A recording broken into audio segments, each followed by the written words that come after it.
ஒரு ராஜா ஊரெல்லாம் சுற்றி பார்த்துட்டு வரலாம்னு ஒரு நாள் புறப்பட்டு போனார். ஒரு இடத்துல தறி நெசவு வேலை ரொம்ப மும்முரமாக நடந்துகிட்டு இருந்தது. ஒரு பெரியவர் தறியால் நெசவு வேலை செஞ்சுக்கிட்டு இருந்தார். பக்கத்தில் ஒரு அழகான பொண்ணு உட்காந்து நூலை சுற்றிக்கிட்டு இருக்குது. ராஜா அந்த பெரியவரை பார்த்து யார் இந்த பொண்ணுன்னு விசாரித்தார். ராஜா அப்படி கேட்டதும் அவருக்கு ரொம்ப பெருமையாக போயிட்டுது. ஏன்னா உட்காந்துருந்தது அவரோட மகள். அரசே, இது என்னுடைய மகள். இவ வேகமாக நூல் திரிக்கக்கூடியவள். வைக்கோலை எடுத்து இவ திரிச்சா கூட அது எல்லாம் பவுனிழையா வெளியில் வரும் அப்படின்னு ஒரு ராசி இவளுக்கு அப்படின்னு ரொம்ப பெருமையாக ராஜா கிட்ட சொன்னார். ராஜா இதை கேட்டதும் அசந்துட்டார். அப்படியா, இவ்வளவு அழகும் சாமர்த்தியமும் உள்ள இந்த பொண்ணு என்னோட வரட்டுமே, இவளை என் மருமகளை ஆக்கிக்கிறேன் அப்படின்னார் ராஜா. அந்த பெரியவருக்கு ஒன்றும் புரியல. ஏதோ கொஞ்சம் பெருமையாக சொல்ல போக அது இப்படி ஆயிட்டுதே அப்படின்னு கவலைப்பட்டார். இருந்தாலும் ராஜா பேச்ச தட்ட முடியுமா, மகளை அனுப்பி வச்சுட்டார். ராஜா அந்த பொண்ணை அரண்மனைக்கு அழைச்சிட்டு வந்தார். அங்கே ஒரு அறையில் வச்சு பூட்டி விட்டார். அந்த ரூமு நிறைய வைக்கோலை கொண்டாந்து போட்டு அடைச்சாங்க. 3 ராட்டைகள் வேற வச்சுருந்தாங்க. நாளைக்கு பொழுது விடியறதுக்குள்ளே நீ இந்த வைக்கோலையெல்லாம் தங்க இழைகளாக மாற்றி காட்டணும். நாளைக்கு காலம்புறம் வந்து நான் இந்த அறை கதவை திறப்பேன். உன் தகப்பன் சொன்னது மாதிரி எல்லாம் தங்கமாக மாறி இருக்கணும், இல்லைன்னா நீ உயிர் தப்ப முடியாது அப்படின்னு உத்தரவு போட்டார். பாவம் அந்த பொண்ணு என்ன பண்ணும், பகல் பூரா அழுதுகிட்டே உட்காந்துருக்குது. ராத்திரி பூராவும் தூக்கம் வரல. மறுநாள் அதிகாலை நேரத்தில் யாரோ கதவை தட்டுற சத்தம் கேட்டுது. பயந்துக்கிட்டே கதவை திறக்கிறா. திறந்து பார்த்தா வெளியில் 3 அவலட்சணமான பெண்கள். ஒருத்திக்கு வந்து கால் அகலமாக முறை மாதிரி இருக்குது, இன்னொருத்திக்கு கட்டை விரல் கரண்டி மாதிரி பெருசாக இருக்குது, 3வது பொண்ணுக்கு உதடு தடித்து ரப்பர் மாதிரி தொங்கிக்கிட்டு இருக்கு. யார் நீங்கள், உங்களுக்கு என்ன வேணும் அப்படின்னு கேட்குது இந்த பொண்ணு. நாங்கள் உங்களுக்கு உதவி செய்கிறதுக்கு தான் வந்திருக்கிறோம் அப்படின்னு சொல்லி உள்ளே வந்தாங்க. உட்காந்தாங்க. கொஞ்ச நேரத்துக்குள்ளே உள்ளே இருந்த வைக்கோலையெல்லாம் தங்க இழைகளாக மாற்றி கொடுத்துட்டு போயிட்டாங்க. காலையில் ராஜா வந்தார், பார்த்தார். ஆகா பேஷுனார். இன்னும் கொஞ்சம் வைக்கோலை கொண்டாந்து அந்த ரூமில் போட சொன்னார். இந்த வைக்கோலையும் இன்னைக்கு தங்கமாக மாற்றிவிடு, நாளைக்கு மறுநாள் உனக்கும் இளவரசனுக்கும் கல்யாணம்னு சொல்லிவிட்டார். இன்னைக்கு ராத்திரி அந்த 3 பொண்ணுங்களும் வந்தாங்க. வைக்கோலை பொண்ணு இழைகளாக மாற்றினாங்க, புறப்பட்டாங்க. இந்த பொண்ணு அவங்க காலில் விழுந்து வணங்கினா. என் உசுரை காப்பாற்றினீங்க, உங்களுக்கு நான் என்ன கைமாறு செய்ய போகிறேன் அப்படின்னா. பயப்படாத, நீ விரும்பினா எங்களுக்கு ஒரு உதவி செய்யலாம். உன்னுடைய கல்யாணத்துக்கு நாங்கள் 3 பேரும் வரோம். நீ எங்களை வந்து வரவேற்று ராஜாக்கிட்டையும் இளவரசர்கிட்டையும் நாங்கள் வந்து உன்னோட பெரியப்பா பொண்ணுங்கன்னு சொல்லி அறிமுகப்படுத்தி வை, நாங்கள் விருந்து சாப்பிட்டுட்டு போயிடுறோம் அப்படின்னாங்க. ரொம்பவும் சந்தோஷமாக சரின்னு ஒத்துக்கிட்டா. கல்யாண நாள் வந்தது. கல்யாணம் ரொம்ப கோலாகலமாக நடந்துக்கிட்டு இருக்கு. எல்லா தேசத்து ராஜா ராணிகளும் வந்துக்கிட்டு இருக்கிறாங்க. அந்த 3 அவலட்சணமான பொண்ணுங்களும் வந்து சேர்ந்தாங்க. யார் இவங்கன்னு கேட்டார் ராஜா. என் பெரியப்பா பொண்ணுங்க அப்படின்னா அந்த பொண்ணு. காலும் உதடும் கட்டை விரலும் ஏன் இப்படி உங்களுக்கு அவலட்சணம் ஆயிட்டுது அப்படின்னு கேட்டார். அதுக்கு அந்த பொண்ணுங்க பதில் சொன்னாங்க. என்ன செய்யறது, ஓயாமல் வைக்கோலை நூற்று ஒருத்தியோட கட்டை விரல் அப்படி கரண்டி மாதிரி ஆயிட்டுது, நாக்கில் தொட்டு தொட்டு திரிச்சதுனால ஒருத்தியோட உதடு அப்படி ஆயிட்டுது, காலால் கட்டையை அழுத்தி அழுத்தி தறி போட்டதுனால இன்னொருத்தையோட கால் அப்படி ஆயிட்டுது. உங்கள் மருமகளாக வந்திருக்கிற இந்த பொண்ணு அந்த 3ஐயுமே செய்ய தெரிஞ்சவ தான். என்ன ஆக போதும் இன்னும் கொஞ்ச நாளில் அப்படின்னாங்க. அவ்வளவுதான். ராஜா பயந்துட்டார். அம்மா, இன்னையிலேருந்து நீ இளவரசனின் மனைவி. நீ எப்பவும் அழகாக இருக்கணும், அதனால் நீ இனிமேல் வைக்கோலை திரிக்கவே கூடாது அப்படின்னு உத்தரவு போட்டார். அவளை இக்கட்டான சூழ்நிலையிலிருந்து காப்பாற்றின அந்த 3 பொண்ணுங்களும் சந்தோஷமாக திரும்பி போயிட்டாங்களாம். சுவாமி சின்மயானந்தர் இந்த கதையை சொல்லியிருக்கிறார். தன்னலம் மறந்து சுயலாபத்தை வந்து தியாகம் செய்கிறது வைக்கோல்ல இருந்து தங்க இழைய நூக்கிறது மாதிரி அப்படிங்கிறார் அவர். அது இருக்கட்டும், இப்போ நம்ம கதைக்கு வருவோம். ஒரு ராஜா தன்னோட மகனுக்கு சுயவரம் நடத்தினார். எல்லா தேசத்திலிருந்தும் ராஜகுமாரர்கள் வந்திருந்தாங்க. ராஜகுமாரியை கல்யாணம் பண்ணிக்கலாம்ங்கிற ஆசையில் சுயம்பர மண்டபத்திலிருந்து எல்லா ராஜகுமாரர்களும் அலறி அடிச்சுக்கிட்டு வெளியில் ஓடி வந்துகிட்டு இருக்கிறாங்களாம். ஏன் இப்படி எல்லாரும் மிரண்டு போய் ஓடி வர்றாங்கன்னு கேட்டார் ஒருத்தர். அதுக்கு இன்னொருத்தர் விவரம் சொன்னார். ராஜகுமாரியை இன்னைக்கு தான் அவங்க நேரில் பார்த்தாங்களாம், அதுதான் அப்படி ஓடி வந்துகிட்டு இருக்கிறாங்க அப்படின்னார். வங்க நாவலாசிரியர் சரத் சந்திரர் ஒரு நண்பர் அவர்கிட்ட வந்தார். வழக்கமாக எல்லா எழுத்தாளர்கள்கிட்டையும் கேட்குற ஒரு கேள்வியை கேட்டார். நீங்கள் எழுத்துத்துறைக்கு வந்தது எப்படி, இதுதான் கேள்வி. அதை தெரிஞ்சு என்ன பிரயோஜனம்னார் சரத் சந்திரர். சும்மா சொல்லுங்களேன், தெரிஞ்சுக்கிறேன் அப்படின்னார் வந்தவர். சரி சொல்கிறேன்னு ஆரம்பித்தார். நான் வந்து ரங்கூனில் வேலை பார்த்துக்கிட்டு இருந்தேன். சம்பளம் பத்தல. வேலையும் பார்த்துக்கிட்டு ஒரு பலசரக்கு கடை வைக்கலாம்னு நினச்சேன். என்னால் மளிகை கடை வச்சு சரியாக நடத்த முடியுமாங்கிற சந்தேகம் என் மனைவிக்கு. அதை சோதனை பண்ணி பார்க்கணுங்கிறதுக்காக சில பொருள்களின் அளவு, அதோட விலை, இப்படி சிலதை சொல்லி எல்லாத்தையும் மனக்கணக்காக கூட்டி போட சொன்னாங்க. என்னால் சரியாக கூட்டி சொல்ல முடியல. உங்களால் மளிகை கடை நடத்த முடியாதுன்னு சொல்லிவிட்டாங்க. உடனே என்ன பண்ணுறது, வேற வழி இல்லை, கதை எழுத ஆரம்பிச்சிட்டேன் அப்படின்னார். கேட்டவருக்கு சிரிப்பு வந்துட்டு தான். சரத் சந்திரர் ஒரு பக்கம் சீரியஸான நாவல்கள், சிறுகதைகள் எழுதியிருந்தாலும் அவருடைய இன்னொரு பக்கம் வேற விதம். நண்பர்கள் கிட்ட பேசும்பொழுதும் சரி, அவர்களுக்கு கடிதங்கள் எழுதும் போதும் சரி, கேலியும் கிண்டலும் நகைச்சுவை உணர்வும் அதிகமாக இருக்கும். காந்திஜி ஒரு சமயம் கல்கத்தாவுக்கு வந்திருந்தார். தேசபக்தர்கள் பல பேர் அவர்கிட்ட பேசிக்கிட்டு இருந்தாங்க. அப்போ சரத் சந்திரரும் அங்கே இருந்தார். கிரண் சங்கர் ராய் அப்படிங்கிறவரும் அங்கே இருந்தார். அவர் சொன்னாராம், காந்திஜியோட பழகிய முதல் வங்காளி நான் தான். போயர் யுத்த காலத்தில் இவர் லண்டனுக்கு வந்திருந்தப்போ என்கிட்ட தான் வங்காள மொழி கற்றுக்கிட்டார் அப்படின்னாராம். உடனே சரத் சந்திரர் காந்திஜியை பார்த்து, இவர் உங்களுக்கு வங்காள மொழி கற்றுக் கொடுத்தது உண்மைதானா அப்படின்னாராம். ஆமான்னாராம் காந்தி. அதனால தான் உங்களால் வங்காள மொழி கற்றுக்க முடியல அப்படின்னாராம். எல்லாரும் சிரிச்சாங்களாம். சரத் சந்திரர் சாம்தாபேர் அப்படிங்கிற கிராமத்தில் தங்கியிருந்தார். ஒரு இலக்கிய நிகழ்ச்சியில் கலந்துக்கிறதுக்காக. அதுக்காக ஒரு கல்கத்தாவுக்கு போக வேண்டிய சூழ்நிலை. அதுக்காக புறப்பட்டார். அந்த சமயத்தில் பின்னாடி இருந்து யாரோ அவரை கூப்பிட்டாங்க. இப்படி கூப்பிட்டவரை பார்த்து இன்னொருத்தர் யாரோ அதட்டி இருக்கிறாங்க. போகிறவரை ஏன் இப்படி கூப்பிடுறீங்க அப்படின்னு. ஏன் கூப்பிட்டா என்னன்னு கேட்டிருக்கார் சரத் சந்திரர். புறப்படுறவங்கள பின்னாடி இருந்து கூப்பிடுறது அபசகுனம், போகிற இடத்துல ஏதாவது ஆபத்து வரலாம் அப்படின்னு அதுக்கு விளக்கம் கொடுத்துருக்கிறார் அவர். உடனே சரத் சந்திரர் சொன்னாராம், இதோ இவங்க என்ன இலக்கிய கூட்டத்துக்கு அழைச்சிட்டு போகிறாங்களே, இதை விட வேற என்ன ஆபத்து வந்துட போகுது அப்படின்னாராம். இப்படி சரத் சந்திரருக்கு இயல்பாகவே நகைச்சுவை உணர்வு உண்டு. அவருடைய நண்பர் ஒருத்தர் வீட்டுக்கு கூப்பிட்டுருந்தார்.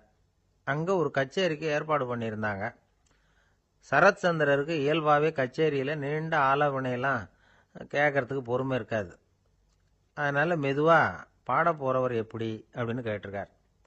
அவருக்கு ரொம்ப நல்லா பாட தெரியும் அப்படின்னு சொல்லியிருக்கிறாங்க. அதுக்கு சரத் சந்திரர், பாட தெரியுங்கிறது சரி, பாட்டை நிறுத்த தெரியுமா, அதை சொல்லுங்க முதல்ல அப்படின்னாராம். ஐயா, உங்கள் பேரை தொடர்ந்து தினம் கேட்டுக்கிட்டு இருக்கிறேன் அப்படின்னார் ஒருத்தர். தொடர்ந்து கேட்குறீங்களே, உங்களுக்கு காது வலிக்கலையா அப்படின்னு கேட்டோம்.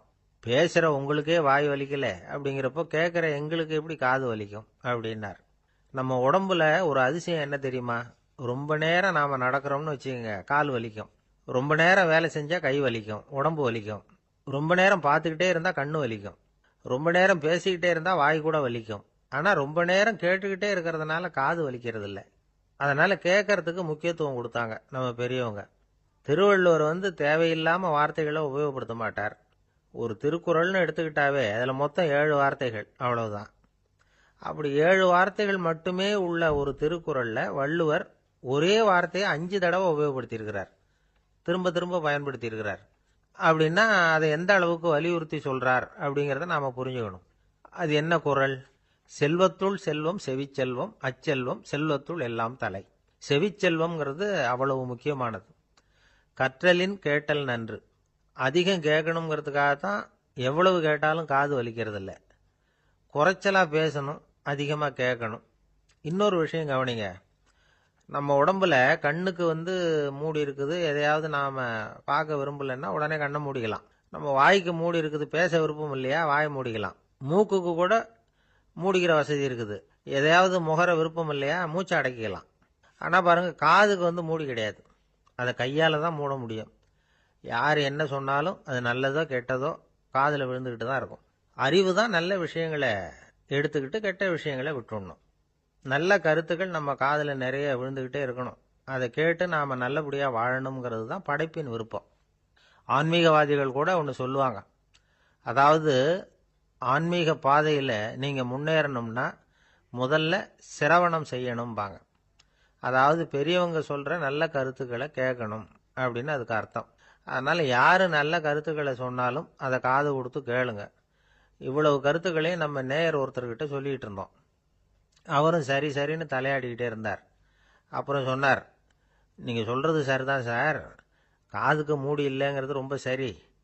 அதனால தான் உங்கள் தகவல் கூட நாங்கள் விரும்புகிறோமோ இல்லையோ தினம் காதில் விழுந்துக்கிட்டு இருக்குது அப்படின்னார். எங்களுக்கு ரொம்ப பெருமையாக இருந்தது. அப்படியா அப்படின்னோம். ஆனாலும் என்ன மாதிரி சில பேர் நீங்கள் தகவல் சொல்கிற சமயத்தில் காதில் மூடி இல்லையேன்னு சொல்லி கவலைப்படுறதில்ல சார் அப்படின்னார். ஏன்னு கேட்டோம். காதை மூடுறதுக்கு தானே வசதி இல்லை, ரேடியோவை மூடுறதுக்கு வசதி இருக்குதுல்ல, அதனால் டக்குன்னு அதை மூடி வச்சுருவோம் அப்படின்னார். ஒரு ஊரில் ஒரு ராஜா இருந்தார். அந்த ராஜாவுக்கு ஒரு மந்திரி. ராஜா ரொம்ப நியாயமானவர், நேர்மையானவர், கண்டிப்பானவர். தப்பு செய்கிறது யாராக இருந்தாலும் தண்டனை கொடுப்பார். வேண்டியவங்களுக்கு ஒரு நியாயம், வேண்டாதவங்களுக்கு ஒரு நியாயங்கிறதெல்லாம் அவர்கிட்ட கிடையாது. ஒரு சமயம் அரசவையில் அந்த அமைச்சரே விதிமுறைகளுக்கு புறம்பா ஏதோ நடந்துகிட்டு இருக்கார். மன்னருக்கு கோபம் வந்துட்டுது. உடனே அந்த அமைச்சரை கிட்டத்தில் கூப்பிட்டு அவர் கன்னத்தில் ஓங்கி ஒரு அறை கொடுத்துட்டாராம். உடனே அந்த அமைச்சர் என்ன பண்ணார் தெரியுமா? நேராக போனார். அங்கே நின்றுக்கிட்டு இருந்த இன்னொருத்தர் கன்னத்தில் ஓங்கி அரைஞ்சார். அறை வாங்கினவர் திகைச்சு போயிட்டார். இவர் ஏன் நம்மளை அரைகிறார் அப்படின்னு யோசனை பண்ணார். மன்னரும் திகைச்சு போயிட்டார்.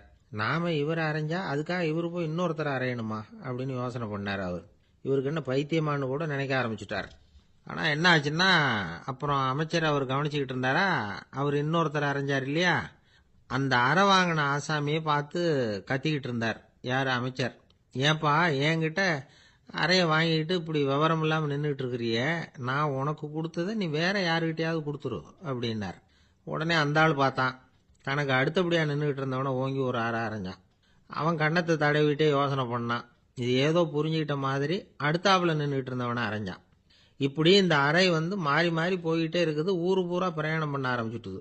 அன்னைக்கு ராத்திரி அந்த ராஜா படுக்கிறதுக்காக போனார். அந்த நேரம் பார்த்து அவர் கன்னத்தில் பலார்னு ஒரு அறை விழுந்தது. நம்மளே அரையிறது யாரு அப்படின்னு அதிர்ச்சியோட மன்னர் திரும்பி பார்க்கறாரு. அரைஞ்சது அவரோட மனைவி. என்னாச்சு உனக்குன்னு கத்துனார் ராஜா. உங்களுக்கு தெரியாதா, ஊர் பூரா ஒருத்தர் மாற்றி ஒருத்தர் மூலமா இந்த அறை பிரயாணம் பண்ணிட்டு வருது அப்படின்னாங்க அந்த அம்மா. அப்படின்னா ஆரம்பிச்ச இடத்துக்கே வந்துட்டுதா அப்படின்னாராம் மன்னர். என்ன சொல்றீங்கன்னு கேட்டிருக்காங்க. இவர் விவரத்தை சொன்னாராம். அப்படின்னா நீங்க ஆரம்பிச்சு வச்ச இந்த விளையாட்டை நான் முடிச்சு வச்சுட்டேன் அப்படின்னாங்களாம் அந்த அம்மா. மறுநாள் காலை மறுபடியும் அரசவை கூடிச்சு. அந்த அமைச்சர் மன்னரை பார்த்து கேட்டார். என்ன மகாராஜா, என்கிட்ட கொடுத்ததை திருப்பி வாங்கிட்டீங்களா அப்படின்னாராம். இப்படி நடக்கும்னு நான் எதிர்பார்க்கவே இல்லைன்னார் மன்னர். ஆனால் நான் எதிர்பார்த்தேன். அது எங்கே போயிட போகுது, ஊர் பூரா சுற்றி கடைசியில் உங்ககிட்ட தான் சேரும் அப்படிங்கிறது எனக்கு தெரியும் அப்படின்னார் அமைச்சர். இந்த கதை வேடிக்கையாக இருந்தால் கூட இதில் உள்ள கருத்து முக்கியமானது. இந்த உலகத்தில் பல கருத்துக்கள் இப்படி தான் மாறி மாறி சுற்றி வந்துக்கிட்டே இருக்குது. நம்மளும் ஒருத்தன் தன்னுடைய நண்பன் ஒருத்தனை கடத்தெருவில் பார்த்தான். உடனே ஓடி போய் பலார்னு ஒரு அறை கொடுத்தானா. அவன் கண்ணத்தை தடவிட்டு ஏன்டா என்ன அரைஞ்சேன்னு கேட்டிருக்கான். நீ ஏன்டா என்ன முட்டாள்னு என் மனைவிட்ட போய் சொன்னேன் அப்படின்ட்டுருக்கான் அவன். உன்னை ஒரு முட்டாள்னு சொன்னதுக்காகவா நீ என்ன அரைஞ்ச அப்படின்னு கேட்டிருக்கான் இவன். டேய், நான் அதுக்காக அறையலப்பா, அது ஒரு பெரிய ரகசியம் நான் முட்டாளுங்கிறது. அந்த ரகசியத்தை நீ ஏன் எங்கள் வீட்டில் போய் சொன்னேன், அதுக்காக தான் அரைஞ்சேன் அப்படின்னு நான் அவன். துருக்மேனியாவில் அஷ்காபாத் அப்படின்னு ஒரு நகரத்தில் ஒரு புவியியல் விஞ்ஞானி இருந்தார். அவர் ஒரு நாய்க்குட்டி வளர்த்தார். ஒரு நாள் முன்னிரவு நேரம் ஒரு மேஜைக்கு முன்னாடி உட்காந்து அந்த விஞ்ஞானி ஏதோ கணக்கு போட்டுக்கிட்டு இருக்கிறார். அவருக்கு ஒரு சின்ன பெண் குழந்தை, அது தொட்டிலில் தூங்கிட்டு இருக்குது. அந்த நாய்க்குட்டியும் ஒரு மூலையில் படுத்து அது பாட்டுக்கு தூங்கிட்டு இருந்தது. ஒரே அமைதி. அந்த நேரத்தில் திடீர்னு அந்த நாய்க்குட்டி துள்ளி எழுந்திரிச்சது. நேராக குழந்தைகிட்ட ஓடிச்சு. அந்த குழந்தைய அது போட்டிருந்த ட்ரெஸ்ஸோடு சேர்த்து கவ்வி தூக்குச்சு. தூக்கிக்கிட்டு வாசல் பக்கம் ஓடிச்சு. நாய்க்குட்டி குழந்தைய கவ்வி தூக்க முடியுமாங்கிற சந்தேகம் உங்களுக்கு இல்லையா? நீங்கள் நம்ம ஊர் நாய்க்குட்டியவே பார்த்து பழக்கப்பட்டிருக்கீங்க, அதனால் நம்புறதுக்கு சிரமமாக இருக்கும். அந்த ஊர்லெலாம் அது ரொம்ப ஸ்ட்ராங்காக இருக்கும், ஒரு ஏதோ கண்ணுக்குட்டி மாதிரி இருக்கும். விஞ்ஞானி அதை பார்த்துட்டார். உடனே அந்த நாய்க்கு வெறி பிடிச்சிட்டுதுன்னு முடிவு பண்ணிட்டு தன்னோட கை துப்பாக்கி எடுத்துக்கிட்டு ஓடி வந்தார். அவர் வெளியில் நாய்க்குட்டி எங்கே அப்படின்னு பார்த்து தேடுறார். அந்த நேரத்தில் அந்த வீடு இடிஞ்சு விழுது. காரணம் பூமி அதிர்ச்சி. இப்படி பூமி அதிர்ச்சி உண்டாக போகுதுங்கிறது அந்த நாய்க்குட்டிக்கு முன்னாடியே தெரிஞ்சு போச்சு. அதுதான் குழந்தைய தூக்கிட்டு வெளியில் ஓடி வந்திருக்குது. அது மூலமாக அந்த குடும்பத்தையே காப்பாற்றிருக்குது அந்த நாய்க்குட்டி. இந்த சம்பவம் நடக்கிறதுக்கு 3 நாளைக்கு முன்னாடியே சில பிராணிகளுக்கு இப்படி நடக்க போகுதுங்கிறது தெரிஞ்சிருக்குதான். ஆமாம், அந்த நகரத்தில் 3 நாளைக்கு முன்னாடியே பாம்பு, பல்லி இதெல்லாம் அது தங்கியிருந்த வலையை விட்டு வெளியில் ஓடி வந்துட்டுது. அதே மாதிரி அங்கே இருந்த புறாவெல்லாம் பறந்து போயிடுச்சான். இதே மாதிரி யுகோஸ்லோவியாவில் கூட ஒரு நகரம், அங்கே ஒரு நாள் ராத்திரி ஒரு மிருக காட்சி சாலையில் திடீர்னு ஒரு பெரிய கலவரம், கூச்சல், குழப்பம். அங்கே இருந்த கழுதை, புலி, யானை, பறவை எல்லாம் கண்ணாபின்னான்னு கத்த ஆரம்பிச்சுட்டுது. நீர் யானை அதுக்குன்னு போட்டிருந்த தடுப்பையே தாண்டி குதிச்சு வெளியில் வந்துட்டு தான். மறுநாள் தான் எல்லாருக்கும் விஷயம் புரிஞ்சுது. அடுத்த நாள் காலையில் அங்கே பூமி எதிர்ச்சி உண்டாயிட்டுது. இப்போ பாருங்க, அதாவது மனுஷனை போய் தீர்க்க தரிசி அது இதுன்னு சொல்லிட்டு இருக்கிறோம். இவனை விட அது பரவாயில்லைன்னு தோணுது. அதாவது மிருகங்கள் ஒன்று நடக்க போகுதுங்கிறத முன்னாடியே புரிஞ்சுக்குதே. சரி, இதெல்லாம் எப்படி அது முன்கூட்டி புரிஞ்சுக்குது? அதுதான் படைப்பு ரகசியம். அதை கண்டுபிடிக்கிறதுக்கு தான் மனுஷன் ஆராய்ச்சி பண்ணிட்டு இருக்கிறான். விஞ்ஞானிகளோட ஆராய்ச்சியெல்லாம் ஒரு பக்கம் இருக்கட்டும், வீட்டுக்குள்ளேயே சில ஆராய்ச்சி பண்ணி பாருங்களேன். இப்போ சில யோசனை சொல்லி அதை சோதனை பண்ணி பாருங்க அப்படின்னு ஒருத்தர் சொன்னாராம். அதாவது இப்போ மழை வருமா வராதா அப்படின்னு தெரிஞ்சுக்கணுமா, உடனே ஒரு பூனைக்குட்டி பின்னாடியே மெதுவாக போய் அது என்ன செய்யுதுன்னு கவனித்து பார்க்கணும்.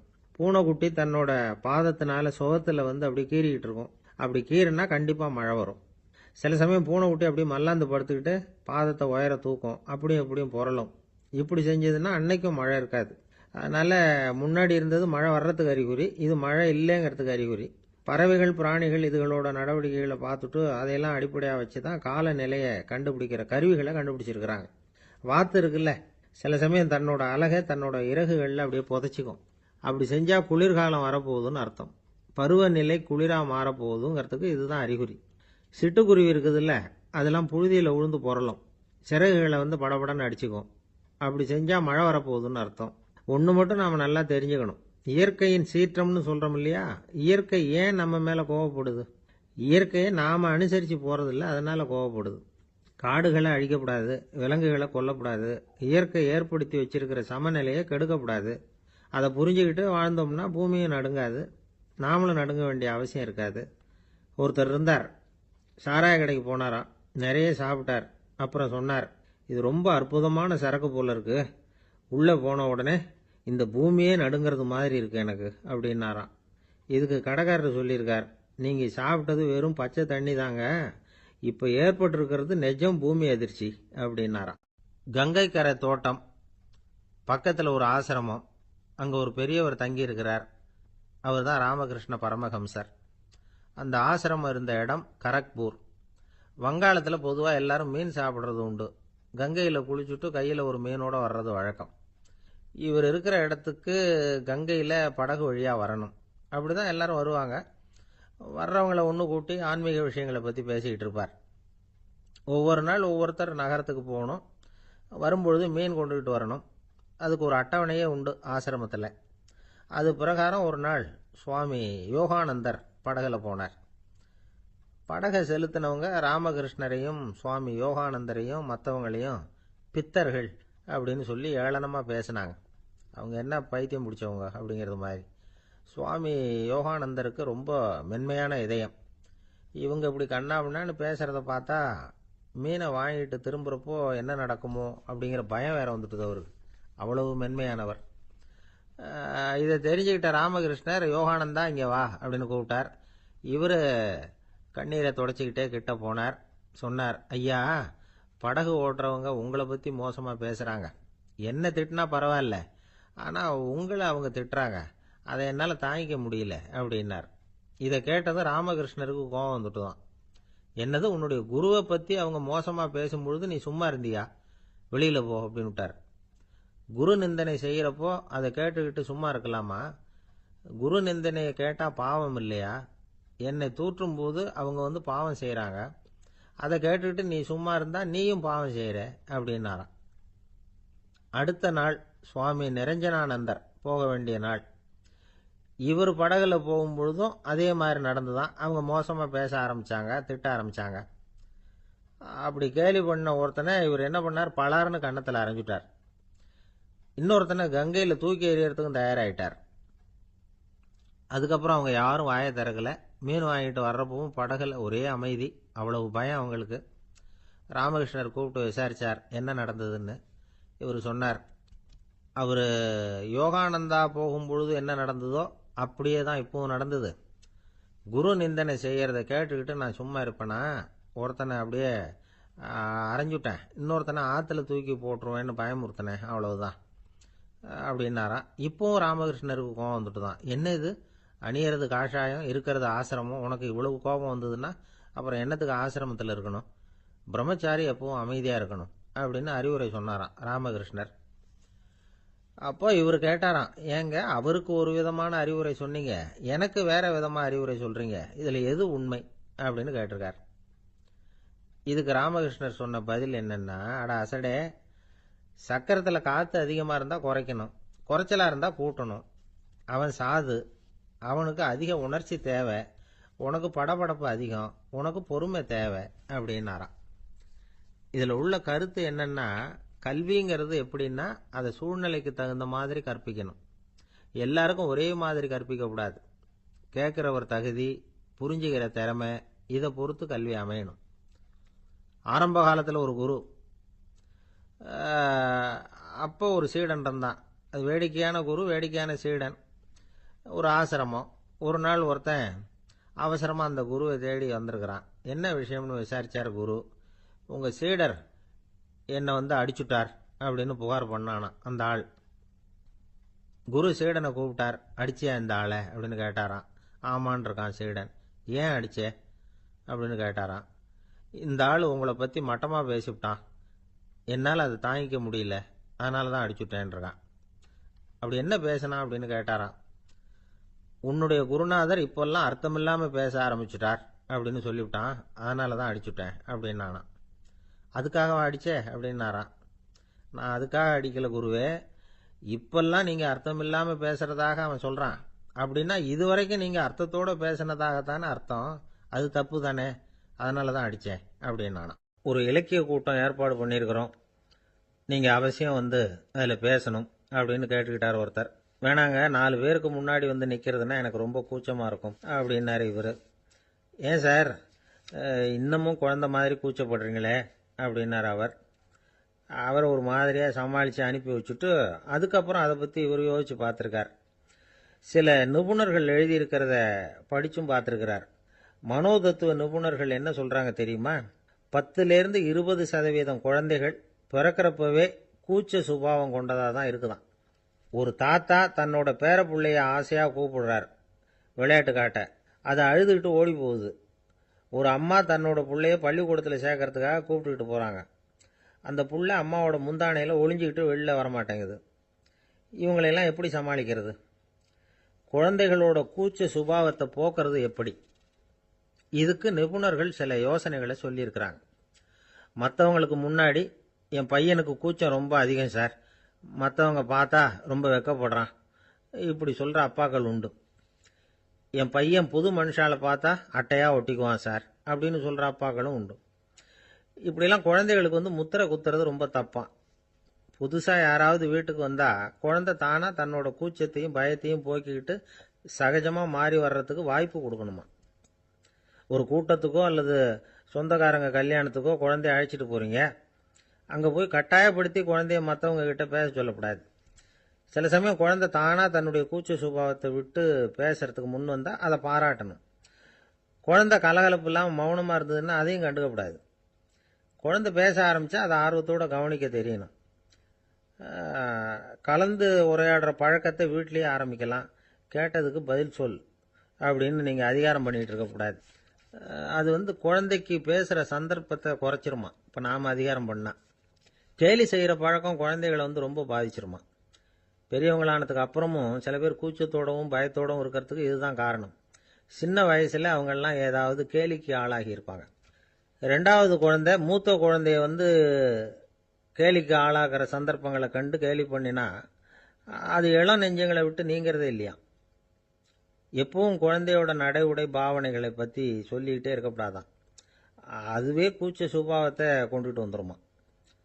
அப்பா எங்கன்னு யாராவது கேட்டால் இது மாதிரி இன்ன காரியத்துக்காக வெளியில் போயிருக்கார், இத்தனை மணிக்கு திரும்பி வருவார் அப்படின்னு சொல்கிற அளவுக்கு குழந்தைகளை பழக்கப்படுத்தி வைக்கணும். ஃபோன்லேயே யாராவது விசாரித்தா கூட இது மாதிரி பதில் சொல்லு அப்படின்னு சொல்லணும். சின்ன சின்ன மீட்டிங்கில் 4 வார்த்தை பேச தயார் பண்ணலாம். ஒரு கடையிலையோ அல்லது ஹோட்டல்லையோ ஏதாவது விவரம் கேட்கணும்னா உங்கள் குழந்தைய தைரியமாக அனுப்புங்க. குழந்தைகள் பணிவாகவும் பொறுமையாகவும் விவரம் கேட்குறப்போ கூச்ச சுபாவம் தானாக போயிடும். சின்ன வயசுலேயே இப்படிலாம் பழக்கப்படுத்தினாதான் வருங்காலத்தில் தைரியமாக இந்த சமுதாயத்தில் வாழ முடியும். இல்லைன்னா 60 வயசுலேயும் அடுப்பங்கரையை விட்டு வெளில வர்றதுக்கு கூச்சப்பட்டுக்கிட்டு தான் இருக்க வேண்டியிருக்கும். இந்த காலத்து பிள்ளைங்க எவ்வளவோ பரவாயில்ல, எதுக்கும் தயங்குறதில்ல, கூச்சப்படுறதில்ல. ஒரு அம்மா அடுப்பங்கரையிலேருந்து சத்தம் போட்டாங்க. டேய் ராமு, தயவு பண்ணி அந்த டிவியை நிறுத்துறா. அந்த பெண்ணோட குரல் மகா மோசம். அடுப்பங்கரையில் இருக்கிற என்னாலேயே அதை சகிச்சிக்க முடியல அப்படின்னாங்களாம். உடனே பையன் கொஞ்சம் கூட தயங்காமல் பதில் சொல்கிறான். அம்மா, இந்த குரல் டிவியிலேருந்து வரல, எதிர்த்த விட்டு மாமி தான் இங்கே வந்திருக்கிறாங்க. அவங்க தான் இப்போ என்னோட பேசிக்கிட்டு இருக்கிறாங்க அப்படின்னு. இந்த உலகத்தில் நாம் நல்லபடியாக இருக்கணும்னா அதுக்கு முக்கியமாக தேவைப்படுறது ரெண்டு. ஒன்று செல்வம், இன்னொன்று அறிவு. சரி, இது ரெண்டில் சிறந்தது எது அப்படின்னு ஒரு கேள்வி கேட்டால் என்ன பதில் சொல்கிறது? இதே கேள்வியை ஹஸ்ரத் அலி அவர்கள்கிட்ட கேட்டாங்களாம். அவர் ஒரு பெரிய அறிஞர். கேள்வி கேட்டவங்களும் சாதாரண ஆட்கள் இல்லை, இவங்களும் அறிஞர்கள். ஒரு நாள் ஹஸ்ரத் அலி அவர்கள்கிட்ட 10 அறிஞர்கள் வந்தாங்களாம். ஐயா, நாங்கள் 10 பேரும் உங்ககிட்ட ஒரே கேள்வியை தான் கேட்க வந்திருக்கிறோம். ஆனால் எங்கள் 10 பேருக்கும் நீங்கள் தனித்தனியாக பதில் சொல்ல முடியுமா அப்படின்னு கேட்டிருக்காங்க. அதாவது அவங்க ஒரே கேள்விக்கு இவர்கிட்ட இருந்து 10 விதமான பதில் எதிர்பார்க்குறாங்க. சரி கேளுங்க, என்ன கேள்வி அப்படின்னார் அவர். அப்போ தான் அவங்க கேட்டாங்களாம், செல்வம், அறிவு, இது ரெண்டில் சிறந்தது எது? இதுதான் கேள்வி. ஹஸ்ரத் அலி என்ன பண்ணார் தெரியுமா? அவங்கள ஒவ்வொருத்தராக கூப்பிட்டார்.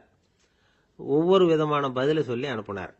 முதல்ல ஒருத்தரை கூப்பிட்டார், சொன்னார், அறிவுங்கிறது தீர்க்கதரிசிகள், ஞானிகள், மகான்கள் இவங்களோட பரம்பரை சொத்து. ஆனால் செல்வம்ங்கிறது கொடுங்கோலரின் ஆயுதம். அதனால் அறிவு தான் சிறந்தது அப்படின்னார். ரெண்டாவது ஆளை கூப்பிட்டார். உங்ககிட்ட செல்வம் இருந்தால் நீங்கள் தான் அதை காப்பாற்றணும். ஆனால் அறிவு உங்களை எப்பவும் காப்பாற்றும். ஆகவே அறிவு தான் சிறந்தது அப்படின்னார். மூணாவது ஆளை கூப்பிட்டார். செல்வந்தனுக்கு எப்போதும் விரோதிகள் அதிகம், ஆனால் அறிஞனுக்கு நண்பர்கள் அதிகம். அதனால் அறிவு தான் சிறந்ததுன்னார். அடுத்தவரை கூப்பிட்டார். செல்வம் அடுத்தவங்களுக்கு கொடுக்க கொடுக்க குறையும், ஆனால் கல்விங்கிறது அதிகரிச்சுக்கிட்டே வரும், கொடுக்கறதுனால குறையாது. அதனால் அறிவு தான் சிறந்ததுன்னார். இன்னொருத்தரை கூப்பிட்டார். அறிவுள்ளவன் எப்பவும் அதை அடுத்தவங்களுக்கு வாரி வழங்கிக்கிட்டே இருப்பான். அதனால் அவங்ககிட்ட தாராளத்தன்மை இருக்கும். ஆனால் செல்வந்தன்கிட்ட கஞ்சத்தனம் தான் இருக்கும். அதனால் அறிவு தான் சிறந்ததுன்னார். ஆறாவது நபரை கூப்பிட்டார். செல்வத்தை கள்வர்கள் திருடிட்டு போக முடியும், ஆனால் அறிவை அப்படி திருடிட்டு போக முடியாது அப்படின்னார். ஏழாவது நபரை கூப்பிட்டார். செல்வம் கால ஓட்டத்தில் அழிஞ்சிரும், ஆனால் அறிவை கால ஓட்டம் ஒன்றும் பண்ண முடியாது. ஆகவே அறிவே சிறந்ததுன்னார். எட்டாவது ஆளை கூப்பிட்டு சொன்னார், செல்வத்துக்கு எப்பவும் எல்லை உண்டு, நிறைவு உண்டு, அளவு உண்டு, கணக்கு உண்டு. ஆனால் அறிவுக்கு அப்படிப்பட்ட எல்லை எதுவும் கிடையாது. அதனால் அதுதான் சிறந்ததுன்னார். அடுத்தவனை கூப்பிட்டார். செல்வம் உள்ளத்தில் உள்ள ஒளியை போக்கிவிடும், இருட்டை உண்டாக்கிவிடும், விரிந்த மனப்பான்மையை குறுகலாக்கிவிடும். ஆனால் அறிவு அப்படி இல்லை, இருண்ட உள்ளத்தில் ஒளியை பாய்ச்சி அதை விசாலப்படுத்துது. அதுதான் சிறந்ததுன்னார். கடைசியாக 10வது நபரை கூப்பிட்டார். செல்வம் மனசில் செருக்கை உண்டாக்குது, ஆணவத்தை ஏற்படுத்துது. அதனால் நானே கடவுள்னு நினைக்கிற அளவுக்கு மனுஷனை தாழ்த்தி விடுது. ஆனால் அறிவு பணிவையும் பண்பாட்டையும் வளர்க்குது. அதனால் அறிவு தான் சிறந்ததுன்னார். ஆக இப்படி 10 பேருக்கும் 10 விதமாக பதில் சொன்னது மூலமாக ஹஸ்ரத் அலி அவர்கள் அறிவு தான் செல்வத்தை விட சிறந்தது அப்படிங்கிறதுக்கு 10 காரணங்களை சுட்டி காட்டியிருக்கார். அந்த அறிஞர் 10 பேர் கேட்ட ஒரே கேள்விக்கு 10 பதில் சொன்னார். நமக்கு வேண்டிய ஒருத்தர் 10 பேர் கேட்ட கேள்விக்கு ஒரே பதில் சொல்லி சமாளித்தார். கேள்வி என்ன தெரியுமா? என்கிட்ட வாங்கின கடனை எப்பயா திருப்பி கொடுக்க போற? இதுதான் அந்த 10 பேரும் கேட்ட ஒரே கேள்வி. இந்த மாதம் 26ஆம் தேதி தந்துடுறேன் அப்படிங்கிற ஒரே பதில் சொல்லி அவ்வளவு பேரையும் இவர் அனுப்பி வச்சுட்டாராம். எல்லாரும் போனதுக்கு அப்புறம் இவரை தனியாக கூப்பிட்டு கேட்டிருக்கிறாங்க. அது என்ன சார் கணக்கு, 26ஆம் தேதி அன்னைக்கு என்ன அதிசயம் நடக்க போகுது அப்படின்னு கேட்டிருக்காங்க. அதிசயம் அன்னைக்கு இல்லை, அதுக்கு முத நாளே நடக்க போகுதுன்னாராம். விவரமாக சொல்லுங்கன்னு இருக்காங்க. வேற ஒன்றும் இல்லைங்க, 26ஆம் தேதி தானே எல்லாரையும் வர சொல்லியிருக்கிறேன், அதுக்கு முத நாளே நான் புறப்பட்டு தலைமறைவாயிட போகிறேன் அப்படின்னாராம் ரொம்ப பெருமையாக. ஒரு ராஜா இருந்தார். நாடு பூராவும் நிறைய மரங்களை நட்டு வளர்க்கணுங்கிறது அவரோட ஆசை. தானே அதுக்கு முன்மாதிரியாக இருக்கணும்னு நினைச்சார். அரண்மனையை சுற்றி மரங்களை நட்டு வளர்த்தார். இதை பார்த்துட்டு ஜனங்களும் அவங்கவுங்க வீட்டை சுற்றி மரக்கன்றுகளை நட்டு வளர்த்தாங்க. கொஞ்ச காலத்தில் ஊர் பூரா பசுமையாக மாறிச்சு. எல்லாருக்கும் சந்தோஷமாக இருந்தது. இது ஒரு பக்கம் இருக்கட்டும். இப்போ நான் சொல்ல போகிற கதை வேற. அதாவது அந்த ராஜா ஒரு நாள் தன்னுடைய அரண்மனையை சுற்றி இருக்கிற விதவிதமான மரங்களை எல்லாம் போய் பார்த்தார். எப்படி இருக்கிறீங்க அப்படின்னு ஒவ்வொரு மரத்துக்கிட்டையும் விசாரிச்சாராம். எந்த மரமும் சந்தோஷமாக இருக்கிறதா தெரியல. அதுக்கும் மனசில் ஒரு குறை. முதல்ல ஆலமரத்துக்கிட்ட போனார். அது சொல்லிச்சு, மண்ணா, நான் நல்லா பெருசாக வளர்ந்துருக்கிறேன், அடர்த்தியாக இருக்கிறேன், கிளையெல்லாம் 4 பக்கமும் நல்லா படர்ந்து தான் இருக்குது. இருந்தாலும் எந்த பிரயோஜனமும் இருக்கிறதா தெரியல எனக்கு. என்னுடைய பழம்லாம் ரொம்ப சின்னதாக இருக்குது, என் கண்ணுக்கு சரியாக புலப்பட மாட்டேங்குது. நான் இருக்கிற சைஸுக்கு என்னுடைய கிளையில் இருக்கிற பழம்லாம் எவ்வளவு பெருசாக இருக்கணும். அது இத்தினூண்டு இருக்கிறது எனக்கு பெரிய அவமானமாக இருக்குது.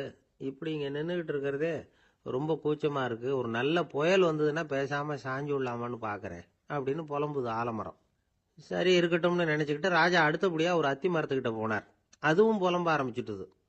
நான் கூட பெரிய மரம் தான், இல்லை இலையெல்லாம் அழகாக தான் இருக்குது, பழம் அழகாக இருக்குது, இருந்தாலும் உள்ள விஷயம் இல்லையே. அத்தி பழத்தை புட்டு பார்த்தா அத்தனையும் சொத்தை அப்படின்னு பழமொழியே உண்டாயிட்டுதே. இப்படி ஒரு கெட்ட பேரோட நான் இருக்கணுமா அப்படின்னு புலம்புது அது. சரி இது இருக்கட்டும் அப்படின்னு சொல்லி அடுத்தபடியாக வேப்ப மரத்துக்கிட்ட போனார். அது தன்னுடைய வேதனையை வெளியிட்டது. எனக்கு எவ்வளவோ மருத்துவ குணங்கள்லாம் இருக்கிறதா சொல்லிக்கிறாங்க, இருந்தாலும் என்ன பிரயோஜனம், என்னுடைய பழத்தை மனிதர்கள் யாரும் விரும்பி சாப்பிட்றது இல்லையே அப்படின்னுது. ராஜா அடுத்தாப்புல இருந்த ஒரு பனை மரத்துக்கிட்ட போனார். நான் நல்லா உயரமாக தான் வளர்ந்துருக்கிறேன், மற்ற மரங்கள்லாம் என்னை வந்து அண்ணாந்து தான் பார்க்கணும், இருந்தாலும் என்கிட்ட நிழலுக்காக யாரும் வந்து ஒதுங்கிறது இல்லையே அப்படின்னுது. என்ன இது எல்லா மரமும் இப்படி திருப்தி இல்லாமல் இருந்துகிட்டு இருக்குதே அப்படின்னு நினச்சிக்கிட்டே ராஜா அடுத்தபடியாக அங்கே இருந்த ஒரு பைன் மரத்துக்கிட்ட போனார். அழகாக உயரமாக பசுமையாக தான் இருந்தது, ஆனால் பழமோ பூவோ கிடையாது. அதை நினச்சி அது வருத்தப்பட்டுக்கிட்டு இருக்குது. ஓக் மரம் அது ஒன்று நின்றுட்டு இருந்தது. அது என்ன சொல்லிச்சுன்னா, இலையுதிர் காலத்தில் என் மேலே இருக்கிற எல்லா இலைகளும் உதிர்ந்து போடுது, முடி கொட்டின மனிதர்கள் மாதிரி மொட்டையாக நான் நிற்க வேண்டியிருக்குது, என்ன வாழ்க்கை இது அப்படின்னு சொல்லி அழுத்துக்கிட்டது. சரி புளிய மரம் என்ன சொல்லுது பார்ப்போம்னு அதுகிட்ட போனா, என்னுடைய நிழலில் யாருமே தங்க மாட்டாங்க, உடம்புக்கு சூடுன்னு ஒதுங்கி போயிடுவாங்க, அடிமரத்தை பார்த்தீங்கன்னா பட்டையெல்லாம் உறிஞ்சி பார்க்கறதுக்கே கேவலமாக இருப்பேன் அப்படின்னுது அது. முருங்கை மரம் என்ன சொல்லிச்சு தெரியுமா, என்னுடைய இலை காயெல்லாம் சாப்பிட்றவங்களுக்கு சத்து கொடுக்கறது வாசவம் தான், ஆனால் என் உடம்புல சத்தே கிடையாது, கொஞ்சம் வேகமாக காற்று அடிச்சதுன்னா முறிஞ்சி விழுந்துடுறேன், என்ன வாழ்க்கை இது அப்படின்னு சொல்லி அது வருத்தப்பட்டது. ராஜா யோசனை பண்ணார், என்ன இது மரங்கள் வந்து பூமியின் வரங்கள்னு சொல்கிறோம், மழை பெய்யறதுக்கு அதுதான் காரணம், பூமி செழிப்பாக இருக்கிறதுக்கும் அதுதான் காரணம், வீடு கட்டுறதுக்கு மரம், நாற்காலி செய்ய உபயோகப்படுத்துறதுக்கும் அதுதான் உபயோகப்படுது, மனுஷனுக்கு வேண்டிய ஆகாரங்களையும் கொடுக்குது, இப்படிலாம் இருந்தும் எல்லா மரமும் நிம்மதி இல்லாமல் இருந்துக்கிட்டு இருக்குதே அப்படின்னு நினச்சார்.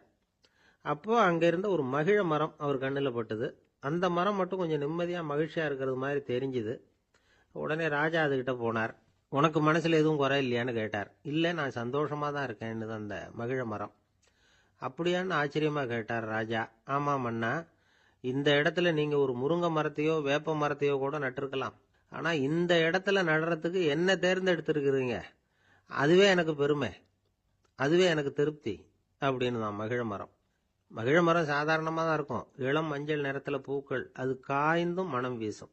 மகிழ மரம் மாதிரி மன திருப்தியோடு வாழறதுக்கு நாம் கற்றுக்கணுமா. நாம் இந்த உலகத்தில் ஒரு நாயாவோ நரியாவோ கூட பிறந்திருக்கலாம், மனுஷனாக பிறந்திருக்கிறோம், அதுவே பெருமை தானே. இந்த நிறைவு தான் மகிழ்ச்சியின் ரகசியம். ஒரு பையன் அப்பா கிட்ட போய், அப்பா நீங்கள் இந்த உலகத்தில் ஒரு மனுஷனாக பிறந்தது என்னோட அதிர்ஷ்டம் நானா. ஏண்டா அப்படி சொல்கிறேன்னு இருக்கார் அப்பா. நீங்கள் ஒரு கரடியாக பிறந்திருந்தா இந்நேரம் நானும் ஒரு கரடி குட்டியாக தானே இருந்திருப்பேன் அப்படின்னு நானா பையன். பக்தின்னு சொல்கிறோம் இல்லையா, அது வந்து 3 வகைப்படும் அப்படிங்கிறார் ஒரு பெரியவர். அது என்ன 3 வகைன்னா, தெய்வ பக்தி, அடியார்கள் பக்தி, குரு பக்தி. அடியார் பக்தியை விட தெய்வ பக்தியை விட குரு பக்தி தான் ரொம்பவும் சிறந்ததுங்கிறார் அவர். தெய்வத்துக்கிட்ட செஞ்ச பாவம் குருநாதர்கிட்ட தீர்ந்துருமா, குருநாதர்கிட்ட செஞ்ச பாவம் தெய்வத்துக்கிட்ட போனாலும் தீராதான். இப்படி பெரியவங்களாம் சொல்லி வச்சிருக்கிறாங்க. ஒரு காடு, அங்கே அயோத தௌமியர் அப்படின்னு ஒரு தபோதனர், அவர் பல மாணவர்களை ஒன்றா சேர்த்து ஒரு குருகுலம் நடத்திக்கிட்டு இருக்கிறார். பல தரப்பட்டவங்க பல திறப்பட்டவங்க மாணவர்கள் அதில் சேர்ந்து படிச்சுக்கிட்டு இருக்கிறாங்க. பாஞ்சால ராஜகுமாரன் ஒருத்தனும் அந்த குருகுலத்தில் சேர்ந்து படிச்சுக்கிட்டு இருக்கிறான். அவன் பேர் ஆருணி. பெரிய இடத்து புள்ள, இருந்தாலும் படுப்பில் ரொம்ப கெட்டிக்காரனாக இருந்தான். அவன் தான் அங்கே முதல் மாணவன். ஒரு நாள் குருநாதர் அந்த அரசகுமாரனை கூப்பிட்டார். நம்ம குருகுலத்துக்கு சொந்தமான வயலில் தண்ணீர் பெருகி வெள்ளம் வந்து பயிரை வந்து அழிக்குதான், அதனால் நீ போய் மடையை அடைச்சிட்டு வந்துடும் அப்படின்னார். அந்த அரசகுமாரன் உடனே புறப்பட்டான்.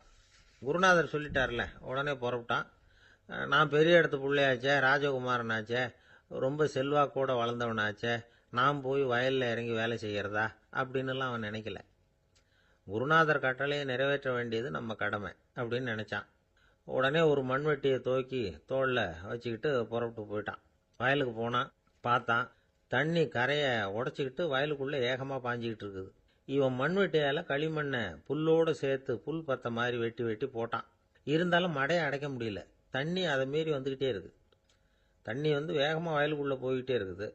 போடுற பத்தையெல்லாம் கரைஞ்சி கரைஞ்சி போயிட்டுருக்கு. இருந்தாலும் இவன் தன்னுடைய முயற்சியை கைவிடலை. வெட்டி வெட்டி போட்டுக்கிட்டே இருக்கிறான். காலையில் அங்கே போனவன் சாயந்தரம் வரைக்கும் இப்படி செஞ்சுக்கிட்டு இருக்கிறான். உடம்பும் மனசும் ரொம்பவும் சோர்ந்து போச்சு. இருந்தாலும் குருநாதர் இட்ட கட்டளையை நிறைவேற்றாமல் இருக்கிறோமேங்கிற ஒரு குறை அவனுக்கு இருக்குது. குரு கட்டளையை நிறைவேற்றாத நான் இன்னமும் இருக்கணுமா அப்படின்னு யோசனை பண்ண ஆரம்பிச்சிட்டான். என்ன செய்யலாம்னு பார்த்தான். நம்ம குருநாதர் இட்ட பணிக்காக இந்த உடம்பையே தியாகம் பண்ணலாம் அப்படின்னு முடிவு பண்ணான். தண்ணி பாயுதில் அதுக்கு குறுக்க விழுந்து அப்படியே மடையை அடைச்சிக்கிட்டு அப்படியே படுத்துட்டான். இது மற்றவங்களுக்கு தெரியாது. அன்னைக்கு ராத்திரி ஒரு விளக்கு முன்னாடி உட்காந்து குருநாதர் பிள்ளைங்களுக்கு பாடம் சொல்லி கொடுத்துக்கிட்டு இருக்கிறார். வரிசையில் இருக்கக்கூடிய ராஜகுமாரனை காணலை. நம்ம ஆருணி எங்கே போனா அப்படின்னு சொல்லி மற்ற மாணவர்களை விசாரித்தார். இப்போ அவங்க சொன்னாங்க, சுவாமி அவன் காலையில் வயலுக்கு மடையை அடைக்கிறதுக்காக போனான், நீங்கள் தான் போக சொன்னீங்க, இன்னும் திரும்பி வரல அப்படின்னு அவர் பையன். குருநாதர் உடனே ஒரு தீவெட்டி எடுத்துக்கிட்டு மாணவர்களை அழைச்சிக்கிட்டு வயலுக்கு போனார். அங்கே போய் பார்த்தா ஆளை காணும். ஆருணி ஆருணின்னு சொல்லி சத்தம் போட்டு கூப்பிட்டு பார்க்குறார். நான் இங்கே இருக்கேன் குருநாதா அப்படின்னு காலுக்கு அடியிலேருந்து ஒரு சத்தம் வருது. குனிஞ்சு பார்த்தா அவன் மடையில் படுத்துருக்கிறான். என்னப்பா இதுன்னார். காலையிலேருந்து இந்த மடையை அடைச்சி பார்த்தேன் சுவாமி, முடியல, அதனால் இப்படி குறுக்க படுத்துட்டேன். என்னை தாண்டறதுக்கு பயந்து போய் தண்ணியே தேங்கி நின்றுட்டுது அப்படின்னா. அவனுடைய குரு பக்தியையும் அவனை தாண்டறதுக்கு அஞ்சு நிற்கிற தண்ணி தேக்கத்தையும் பார்த்துட்டு எல்லாரும் ரொம்ப ஆச்சரியப்பட்டு போயிட்டாங்களாம். ஆருணி எழுந்திரிச்சு வா அப்படின்னு கூப்பிட்டாரான் குருநாதர். அவன் தண்ணீரை பொழந்துக்கிட்டு எழுந்திரிச்சு வந்தானான். அதனால அவனுக்கு உத்தாலகன் அப்படின்னு ஒரு பேர். உத்தாலகன்னா தண்ணீரை பிளந்தவன் அர்த்தம். அந்த உத்தாலகன் மாதிரி இந்த காலத்து மாணவர்களுக்கும் குரு பக்தி வேணும் அப்படின்னு சொன்னோம் ஒரு பள்ளிக்கூடத்தில். உடனே நிறைய மாணவர்கள் எழுந்திரிச்சு நின்னாங்க. சார், நீங்கள் எங்களை இன்னமும் சரியாக புரிஞ்சுக்கலன்னு நினைக்கிறோம். அன்னைக்காவது ஒருத்தன் அப்படி இருந்தான், இன்னைக்கு ஏகப்பட்ட உத்தாலகர்கள் இருக்கிறோம். எங்கள் வாத்தியார் கட்டளை இட்டா இப்போவே அது மாதிரி வயலுக்கு போய் மடையில் குறுக்கப்படுத்துக்கிறதுக்கு இந்த வகுப்பில் உள்ள அத்தனை பேரும் தயாராக இருக்கிறோம் அப்படின்னாங்க. அப்படியா அப்படின்னு சொல்லி கேட்டோம் ரொம்ப சந்தோஷமாக. ஒருத்தன் ரொம்ப அடக்கமாக எழுந்திரிச்சான். அப்புறம் சொன்னான், ஆமாம் சார், வகுப்பில் இவர் நடத்துகிற பாடத்தை கேட்டுக்கிட்டு இருக்கிறத விட பேசாமல் போய் மடையில் படுத்துடுறது ஒன்றும் கஷ்டமான காரியமாக இருக்காது, அதனால தான் எல்லாரும் அங்கே போகிறேன்னு சொல்கிறோம் அப்படிங்கிறான். ஒரு பெரியவர் உட்கார்ந்துருக்கிறார். அவரை சுற்றி அவருடைய தோழர்கள் உட்கார்ந்துருக்கிறாங்க. ஏதோ ஒரு முக்கியமான செய்தியை அவர் அவங்களுக்கு சொல்லிகிட்டு இருக்கிறார். அவங்களும் ஆர்வமாக கேட்டுக்கிட்டு இருக்கிறாங்க. இந்த சமயத்தில் யாரோ ஒரு ஆள் வேகமாக அங்கே வர்றார். வர்ற வேகத்திலேயே எனக்கு ஏதாவது உதவி செய்யுங்க அப்படின்னு கேட்டுக்கிட்டே வர்றார். கேட்கறது உதவி, ஆனால் குரல் மிரட்டுறது மாதிரி இருக்கு, அதட்டி கேட்கறது மாதிரி இருக்கு. இதை கேட்டது அந்த பெரியவர் ஆத்திரப்படலை, ஆனால் அவரை சுற்றி இருந்தவங்க ஆத்திரப்பட்டாங்க. இதை பெரியவர் கவனிச்சார். கொஞ்சம் அமைதியாக இருங்கன்னார். வந்தவரை கூப்பிட்டார். அவருக்கு சில பொருள்களை கொடுத்தார். என்னங்க இப்போ உங்களுக்கு மகிழ்ச்சி தானே அப்படின்னார். ஆ அப்படின்னு அலட்சியமாக அவர் சொல்கிறார். நான் உங்களை நல்ல முறையில் நடத்தினேன்னா அப்படின்னு கேட்குறாரு அவர் மறுபடியும். அதெல்லாம் ஒன்றும் இல்லை அப்படின்னு சொல்லி அவர் சொல்லிகிட்டு இருக்கிறாரு. குரலில் கடுமை குறையில. சுற்றி இருந்தவங்களால இதை பொறுத்துக்க முடியல. கோபத்தோடு அவரை நோக்கி நெருங்க ஆரம்பித்தாங்க. பெரியவர் அவங்களையெல்லாம் தடுத்து நிறுத்தினார். வந்தவரை வாங்க என்னோட அப்படின்னு சொல்லி அழைச்சிட்டு போனார். வீட்டுக்கு போனார். அங்கே போனதும் இன்னும் சில பொருள்களை எடுத்து அவர்கிட்ட கொடுத்தார். இப்போ திருப்தி தானே, நான் உங்ககிட்ட நல்ல முறையில் நடந்துக்கிட்டேனா அப்படின்னார். அவர் முகம் இப்போ தான் கொஞ்சம் மலர்ந்தது. ரொம்ப நன்றி, இறைவன் உங்கள் குடும்பத்துக்கு எல்லா நன்மைகளையும் செய்வான் அப்படின்னு சொன்னார். இதே வார்த்தைகளை என்னுடைய தோழர்கள்கிட்டே சொல்லிட்டீங்கன்னா அவங்க கோபம் தணிஞ்சிரும், வர முடியுமான்னார். கண்டிப்பாக வர்றேன் அப்படின்னாரு. மறுநாள் காலையில் அந்த இடத்துக்கு வந்தார். அதே மாதிரி சொல்லிவிட்டு அவர் போயிட்டார். தோழர்கள்லாம் ரொம்ப வியப்போடு பெரியவரை பார்த்தாங்க. அந்த பெரியவர் தான் நபிகள் நாயகம். அவர் சொன்னார், ஒருத்தன் ரொம்ப ஆசையாக ஒரு ஒட்டகத்தை வளர்த்துக்கிட்டு வந்தான். ஒரு நாள் அந்த ஒட்டகம் வந்து கயத்தை அறுத்துக்கிட்டு ஓடி போயிட்டுது. அக்கம் பக்கத்தில் இருக்கிறவங்கெல்லாம் அந்த ஒட்டகத்தை பிடிக்கிறதுக்கு முயற்சி பண்ணாங்க. அதை துரத்திக்கிட்டு ஓடினாங்க. ஒட்டகம் வந்து தாறுமாறாக ஓட ஆரம்பிச்சுது. இந்த சமயத்தில் ஒட்டகத்தை வளர்த்தவன் அங்கே ஓடி வந்தான். நீங்கள் அதை ஒன்றும் செய்ய வேணாம், விட்டுருங்க. அதோட சுபாவம் எனக்கு நல்லா தெரியும். அதை சுலபமாக என்னோட வழிக்கு கொண்டுட்டு வந்துட முடியும். நான் பார்த்துக்கிறேன், விட்டுருங்கோ அப்படின்னா. எல்லாரும் விலைக்கு போயிட்டாங்க. இவன் என்ன செஞ்சான் தெரியுமா? கொஞ்சம் புல்லை கையில் எடுத்துக்கிட்டு அந்த ஒட்டகத்தை நெருங்கினான். அவ்வளவுதான். அது ஓடி வந்து இவன் காலடியில் உட்காந்துக்கிட்டது. செல்லமாக அதை அப்படியே தடவி கொடுத்தான். முதுகில் ஏறி உட்காந்துக்கிட்டான். அது பாட்டுக்கு சாதுவாக நடந்து போகுது. இந்த கதையை நபிகள் நாயகம் தம்முடைய தோழர்களுக்கு சொல்றார். ஒட்டகத்தை மட்டும் இல்லை, சில மனிதர்களையும் கூட சில விதத்தில் அணுகிதான் அவர்களை வந்து சீர்திருத்த வேண்டியிருக்குது அப்படிங்கிறத அவங்களுக்கு உணர்த்தினார். இது ஒரு அழகான உளவியல் அணுகுமுறை. சில குடும்ப தலைவர்கள் கூட இந்த ஒட்டகம் மாதிரி நடந்துக்கிறது உண்டு. அப்புறம் அடங்கி போகிறதும் உண்டு. ஒரு குடும்ப தலைவர் காலையில் எழுந்திரிச்சதுலேருந்து சத்தம் போட்டு கத்திக்கிட்டு இருப்பார். பக்கத்தில் இருந்தவங்கெல்லாம் ஓடி போய் சமாதானம் பண்ணி பார்த்தாங்க. அவர் ஓயறது மாதிரி தெரியல. கடைசியில் அவர் மனைவி வந்தாங்க. நீங்கள் எல்லாம் விலகி போயிடுங்க, அவர் சுபாவம் எனக்கு தெரியும், நான் பார்த்துக்கிறேன் அப்படின்னாங்க. சரின்னு எல்லாரும் போயிட்டாங்க. சாயந்தரமாக வந்து பார்க்குறாங்க, அவர் சத்தம் இல்லாமல் ஒரு மூலையில் உட்காந்துருக்கிறார். ரொம்ப சாதுவா. ஆச்சரியமாக இருந்தது. என்னம்மா பண்ணீங்கன்னு கேட்டாங்க. அது ஒன்றும் இல்லைங்க, ஒரு வேளை சாப்பாட்டை நிறுத்தினேன், பட்னி போட்டேன், அவ்வளவுதான் அப்படின்னாங்க அந்த அம்மா. ஒரு தடவை நாரதர் ஒரு தெரு வழியாக போய்கிட்டு இருந்தார். வழியில் ஒருத்தர் வேத சாஸ்திரம்லாம் படிச்சுக்கிட்டு உட்காந்துருந்தார். அவர் நாரதரை பார்த்து எங்கே போயிட்டு இருக்கிறீங்கன்னு கேட்டார். கடவுளை பார்த்துட்டு வரலாம்னு போயிட்டு இருக்கிறேன் அப்படின்னார் நாரதர். அப்படின்னா அவர்கிட்ட எனக்கு எப்போ முக்தி கிடைக்கும்னு கேட்டுட்டு வாங்களேன் அப்படின்னார் இவர். சரி, கேட்டு வரேன் அப்படின்னு சொல்லிவிட்டு நாரதர் நடந்தார். கொஞ்ச தூரத்தில் ஒரு மரத்தடியில் ஒரு தொழிலாளி செருப்பு தைச்சிக்கிட்டு உட்காந்துருந்தார். அந்த ஆளும் அதே மாதிரி கேட்டுக்கிட்டார். எனக்கு எப்போ முக்தி கிடைக்கும்னு கடவுள்கிட்ட கேட்டுக்கிட்டு வாங்களேன்னார். அவர்கிட்டையும் சரின்னு சொல்லிவிட்டு நாரதர் நேராக வைகுண்டத்துக்கு வந்து சேர்ந்தார். கடவுளை பார்த்தார். இவங்க ரெண்டு பேரும் சொல்லி அனுப்பின விஷயத்தை பற்றி கேட்டார். அதுக்கு கடவுள் சொன்னார், அந்த செருப்பு தைக்கிற தொழிலாளி உடல் நீத்ததும் உடனே என்னை வந்து அடைவான். ஆனால் அந்த சாஸ்திரம் படித்த ஆள் இப்போதைக்கு என்கிட்ட வந்து சேரமாட்டான். அவன் இன்னமும் பல பிறவிகள் எடுத்து அங்கேயே இருக்க வேண்டியிருக்குது. எப்போ இங்கே வந்து சேருவான்னு எனக்கே தெரியாது அப்படின்னார். நாரதருக்கு இதோட ரகசியம் என்னங்கிறது புரியல. எனக்கு ஒன்றும் புரியலையேன்னாரான் கடவுள்கிட்ட. சீக்கிரம் புரிஞ்சுக்குவேன். நீ திரும்பி போகிறப்போ நான் இங்கே வைகுண்டத்தில் என்ன செஞ்சுக்கிட்டு இருக்கேன்னு கேட்டால், ஒரு ஊசியின் துவாரத்தில் ஒரு யானையை கோத்துக்கிட்டு இருக்கிறேன்னு அவங்கக்கிட்ட சொல்லு அப்படின்னார் கடவுள் சிரிச்சுக்கிட்டே. நாரதர் பூமிக்கு திரும்பினார். கடவுளை பார்த்தீங்களா, எப்படி இருக்கார் அப்படின்னு விசாரித்தார் வேத சாஸ்திரம் படித்தவர். ஓ பகவானா, அவர் வந்து யானையை வந்து ஊசியின் காதில் நுழைச்சிக்கிட்டு இருக்கிறார் பார்த்தேன்னார் நாரதர். ஊசி காதில் யானையா? அது எப்படி முடியும்? நீங்கள் சொல்கிறத நான் நம்ப மாட்டேன்னு விட்டார் அவர். சரி, இந்த ஆளுக்கு இறைவன் பேரில் நம்பிக்கை இல்லை அப்படிங்கிறத நாரதர் புரிஞ்சுக்கிட்டார். அடுத்தபடியாக அந்த தொழிலாளி இருந்த இடத்துக்கு போனார். இறைவனை பார்த்தீங்களான்னு கேட்டார் அவர். பார்த்தேன், ஒரு ஊசி துவாரத்தில் யானையை கோத்துக்கிட்டு இருந்தார் அப்படின்னு சொல்லிவிட்டு நாரதர் அந்த ஆள் முகத்தை கவனித்தார். அந்த தொழிலாளி இதை கேட்டுட்டு கொஞ்சம் கூட ஆச்சரியப்படலை.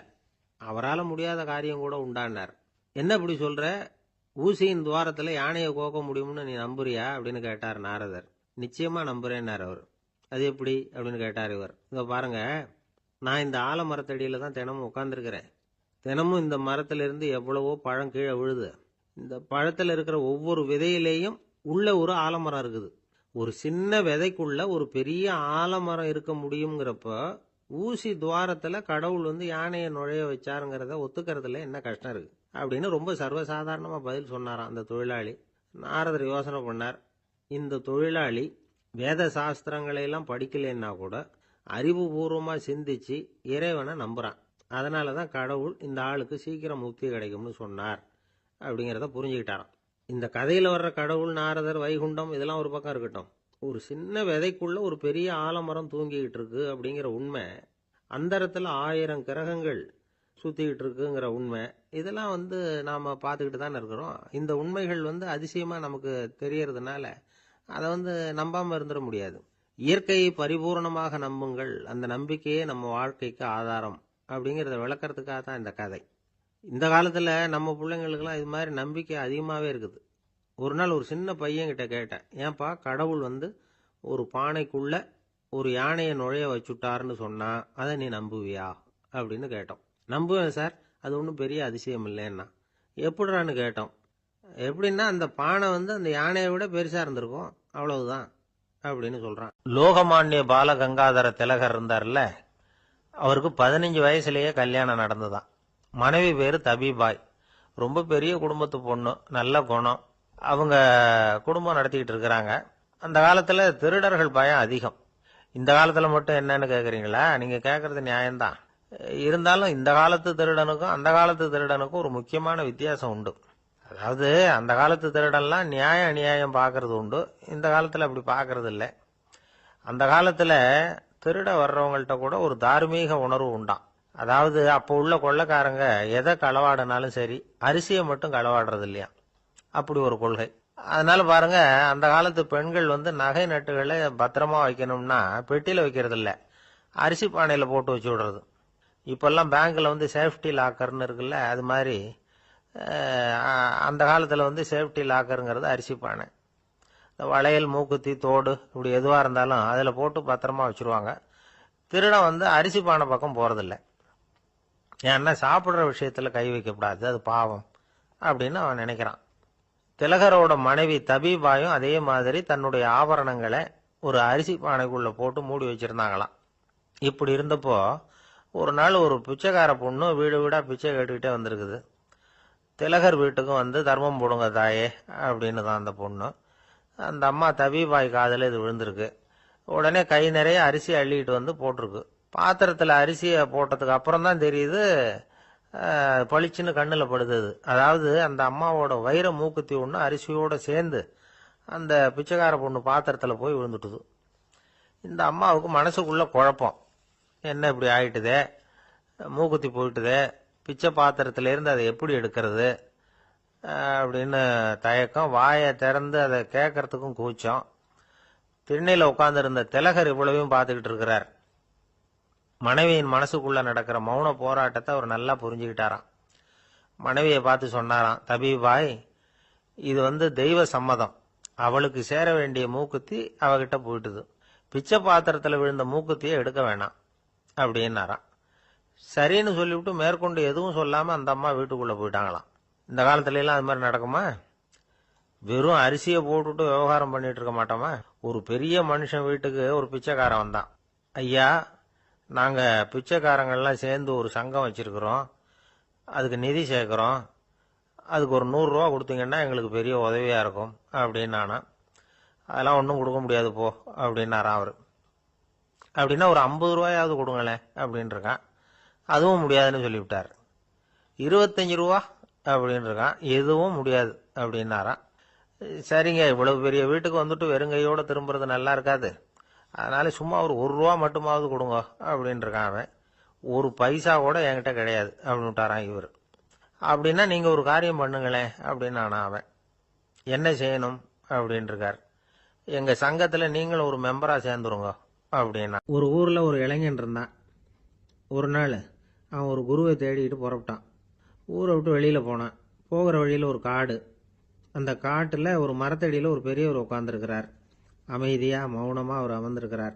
இந்த பெரியவரை விசாரிக்கலாம், குருவை தேடி கண்டுபிடிக்கிறதுக்கு இவர் ஏதாவது ஒரு வழி சொல்லி கொடுப்பார் அப்படின்னு நினைச்சுக்கிட்டு அவர் நெருங்கினான். ஐயா, எனக்கு ஒரு குரு தேவை, எங்க கிடைப்பார், அவரை எப்படி அடையாளம் கண்டுபிடிக்கிறது, அதை பத்தி ஏதாவது விவரம் சொன்னீங்கன்னா நான் கண்டுபிடிச்சுக்குவேன் அப்படின்ட்டுருக்கான். பெரியவர் நிமிர்ந்து பார்த்தார். தம்பி, அது ரொம்ப சுலபம். அவர் வயசானவரா இருப்பார், என்னை விட சுமார் 30 வயசு அதிகமா இருக்கும். அவர் ஒரு மரத்தடியில் தான் உட்காந்துருப்பார் அப்படின்னு இருக்கான். சரிங்க பெரியவரே, அது என்ன மாதிரியான மரம், எப்படி இருக்கும் அப்படின்னு கேட்டிருக்கான். பெரியவர் அந்த விவரங்களையும் சொல்லியிருக்கிறாரு. அது மட்டும் இல்லை, சந்திக்கிற நாள், நேரம், வினாடி முதற்கொண்டு எல்லா விவரங்களையும் துல்லியமா சொன்னாராம். இவ்வளவு விவரங்களை இவரால் எப்படி சொல்ல முடியுது அப்படின்னு இவனுக்கு ஆச்சரியம். இருந்தாலும் அந்த பெரியவர் கடைசியா ஒரு விவரம் சொன்னார். அது என்ன தெரியுமா, எப்படியும் நீ அவரை சந்திக்கிறதுக்கு ஒரு 30 வருஷம் ஆகும் அப்படின்னு சொல்லிவிட்டாராம். ரொம்ப நன்றிங்க பெரியவரே அப்படின்னு சொல்லிவிட்டு அந்த இளைஞன் புறப்பட்டு இருக்கான். இப்போ அவனுக்கு குரு பத்தின விவரம் எல்லாம் கிடைச்சிட்டுது, சந்திக்கிற நேரமும் தெரிஞ்சுட்டுது. ஆனா 30 வருஷம் அவரை தேடி அலைய வேண்டியிருக்குமே. அவன் தேட ஆரம்பிச்சான். காடு மலை எல்லாம் சுத்தி அலைஞ்சான். பல வருஷங்கள் தேடினான், அழுத்து போயிட்டான். கடைசியில அவனுக்கும் வயசாயிட்டுது. கடைசியில் தன்னுடைய சொந்த ஊருக்கே திரும்பி போய்கிட்டு இருந்தான். அங்கே ஒரு மரத்தடியில் அவன் தேடிக்கிட்டு இருந்த குருநாதர் கிடைச்சார். யார் அவருன்னா, 30 வருஷத்துக்கு முன்னாடி வழி சொல்லி கொடுத்தாருல அதே பெரியவர். அவருக்கு இப்போ 30 வயசு அதிகமாக இருந்தது. அதே மரம். அன்னைக்கு பெரியவர் சொன்ன அடையாளம் இப்போ பொருத்தமாக இருந்தது. இப்போ அந்த பெரியவர் சொன்னார், சரியாக வந்து சேர்ந்துட்டேன், வா, உனக்காக தான் நான் இவ்வளவு காலமும் காத்துக்கிட்டு இருந்தேன் அப்படின்னாராம். என்ன சொல்கிறீங்கன்னு இருக்கான். 30 வருஷத்துக்கு முன்னாடி என்கிட்ட வந்தியே, அப்போவே என் காலம் வந்து முடிஞ்சு போயிருந்தது. அப்போவே என்ன உனக்கு அடையாளம் தெரியல, அதனால் இவ்வளவு காலம் உனக்காக காத்துட்டு இருக்கும்படி ஆயிட்டுது அப்படின்னாராம். ஐயா, அப்போவே நீங்கள் சொல்லியிருக்கலாமே, இதுதான் 30 வருஷம் கழித்து நீ சந்திக்க போகிற இடம், நான் தான் உன்னுடைய குரு அப்படின்னு சொல்லியிருக்கலாமே அப்படின்ட்டுருக்கான். அந்த பெரியவர் சிரிச்சுக்கிட்டே இதுக்கு பதில் சொன்னாராம், நான் எவ்வளவோ விவரமாக தான் சொன்னேன், நீ சரியாக புரிஞ்சிக்கல. காரணம், அப்போ நீ போதுமான அளவுக்கு பக்குவம் பெற்றிருக்கவில்லை. அதனால் புரியும் சக்தி இல்லாமல் போயிட்டுதப்போ 30 ஆண்டு காலம் நீ அலைஞ்சி தெரிஞ்சிருக்கிற. அது காரணமாக இப்போ உனக்கு அந்த பக்குவம் வந்துட்டுது.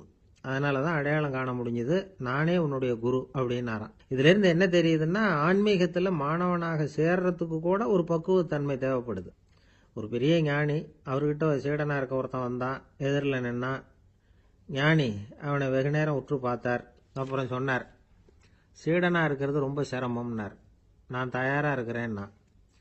அது இன்னமும் சிரமமாச்சே, இங்கே வந்து குருவாக இருக்கிறது மட்டுமே சுலபம் அப்படின்னாராம். அப்படின்னா நான் குருவாகவே ஆயிடுறேன் அப்படின்னானா.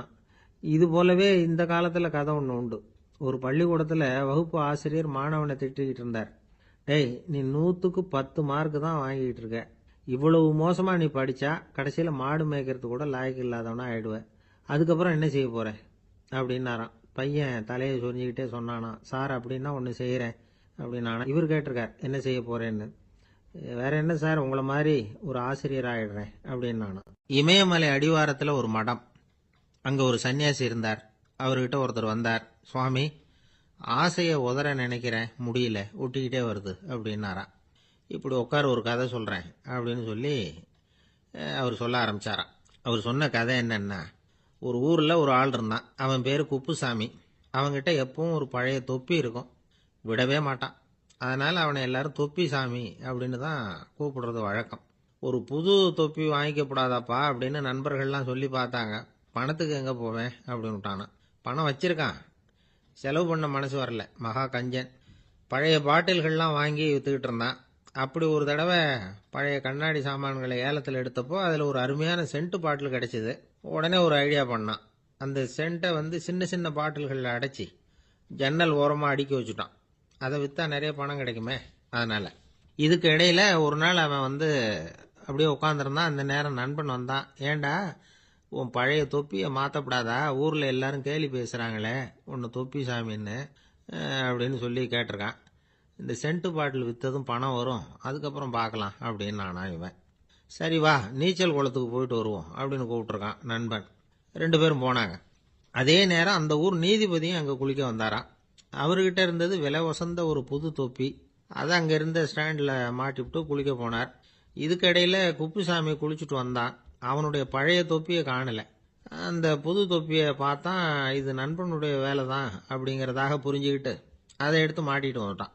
நீதிபதி குளிச்சுட்டு வந்து பார்க்குறாரு, தொப்பியை காணும். போலீஸில் புகார் கொடுத்தார். அவங்க வந்து தேடினாங்க. ஒரு மூலையில் பழைய தொப்பி கிடச்சிது. அடடா, இது நம்ம குப்புசாமியோட தொப்பி இல்லையா அப்படின்னு நானா ஒருத்தன். உடனே அவன் வீட்டுக்கு தேடிட்டு போயிருக்காங்க. அங்கே போய் பார்த்தா புது தொப்பி அங்கே இருக்குது. உடனே அவனுக்கு 1000 ரூபாய் அபராதம் போட்டாங்களாம். அவன் பணத்தை கட்டிவிட்டு ரொம்ப எரிச்சலோடு வீட்டுக்கு வந்தான்.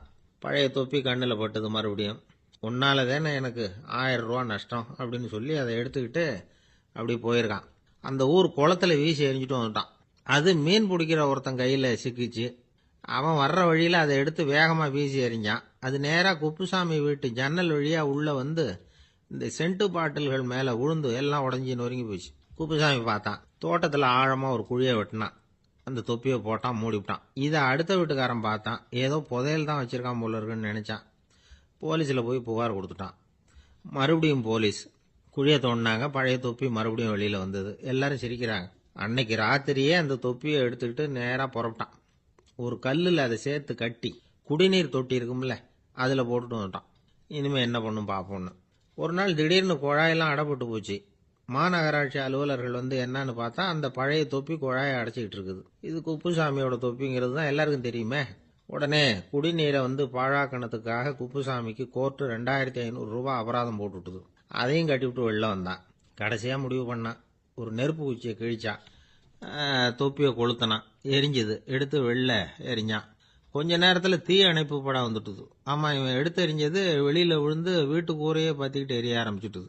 அவனோட பணத்தாசையும் அதோட சேர்ந்து எரிஞ்சு போச்சான். இப்படி ஒரு கதை. இந்த கதையை சொல்லி முடிச்சார் அந்த இமயமலை அடிவாரத்தில் இருந்த சன்னியாசி. இப்போ அந்த குப்புசாமி எங்கே இருக்கிறான்னு கேட்டார் எதிரில் இருந்தவர். இதோ உன் எதிரிலே இருக்கிறான், நான் தான் அந்த குப்புசாமி அப்படின்னாரான் அந்த சன்னியாசி. அந்த குப்புசாமி கிட்ட இருந்தது மாதிரி ஒரு பழைய தொப்பி நம்ம ஒவ்வொருத்தர்கிட்டையும் உண்டு.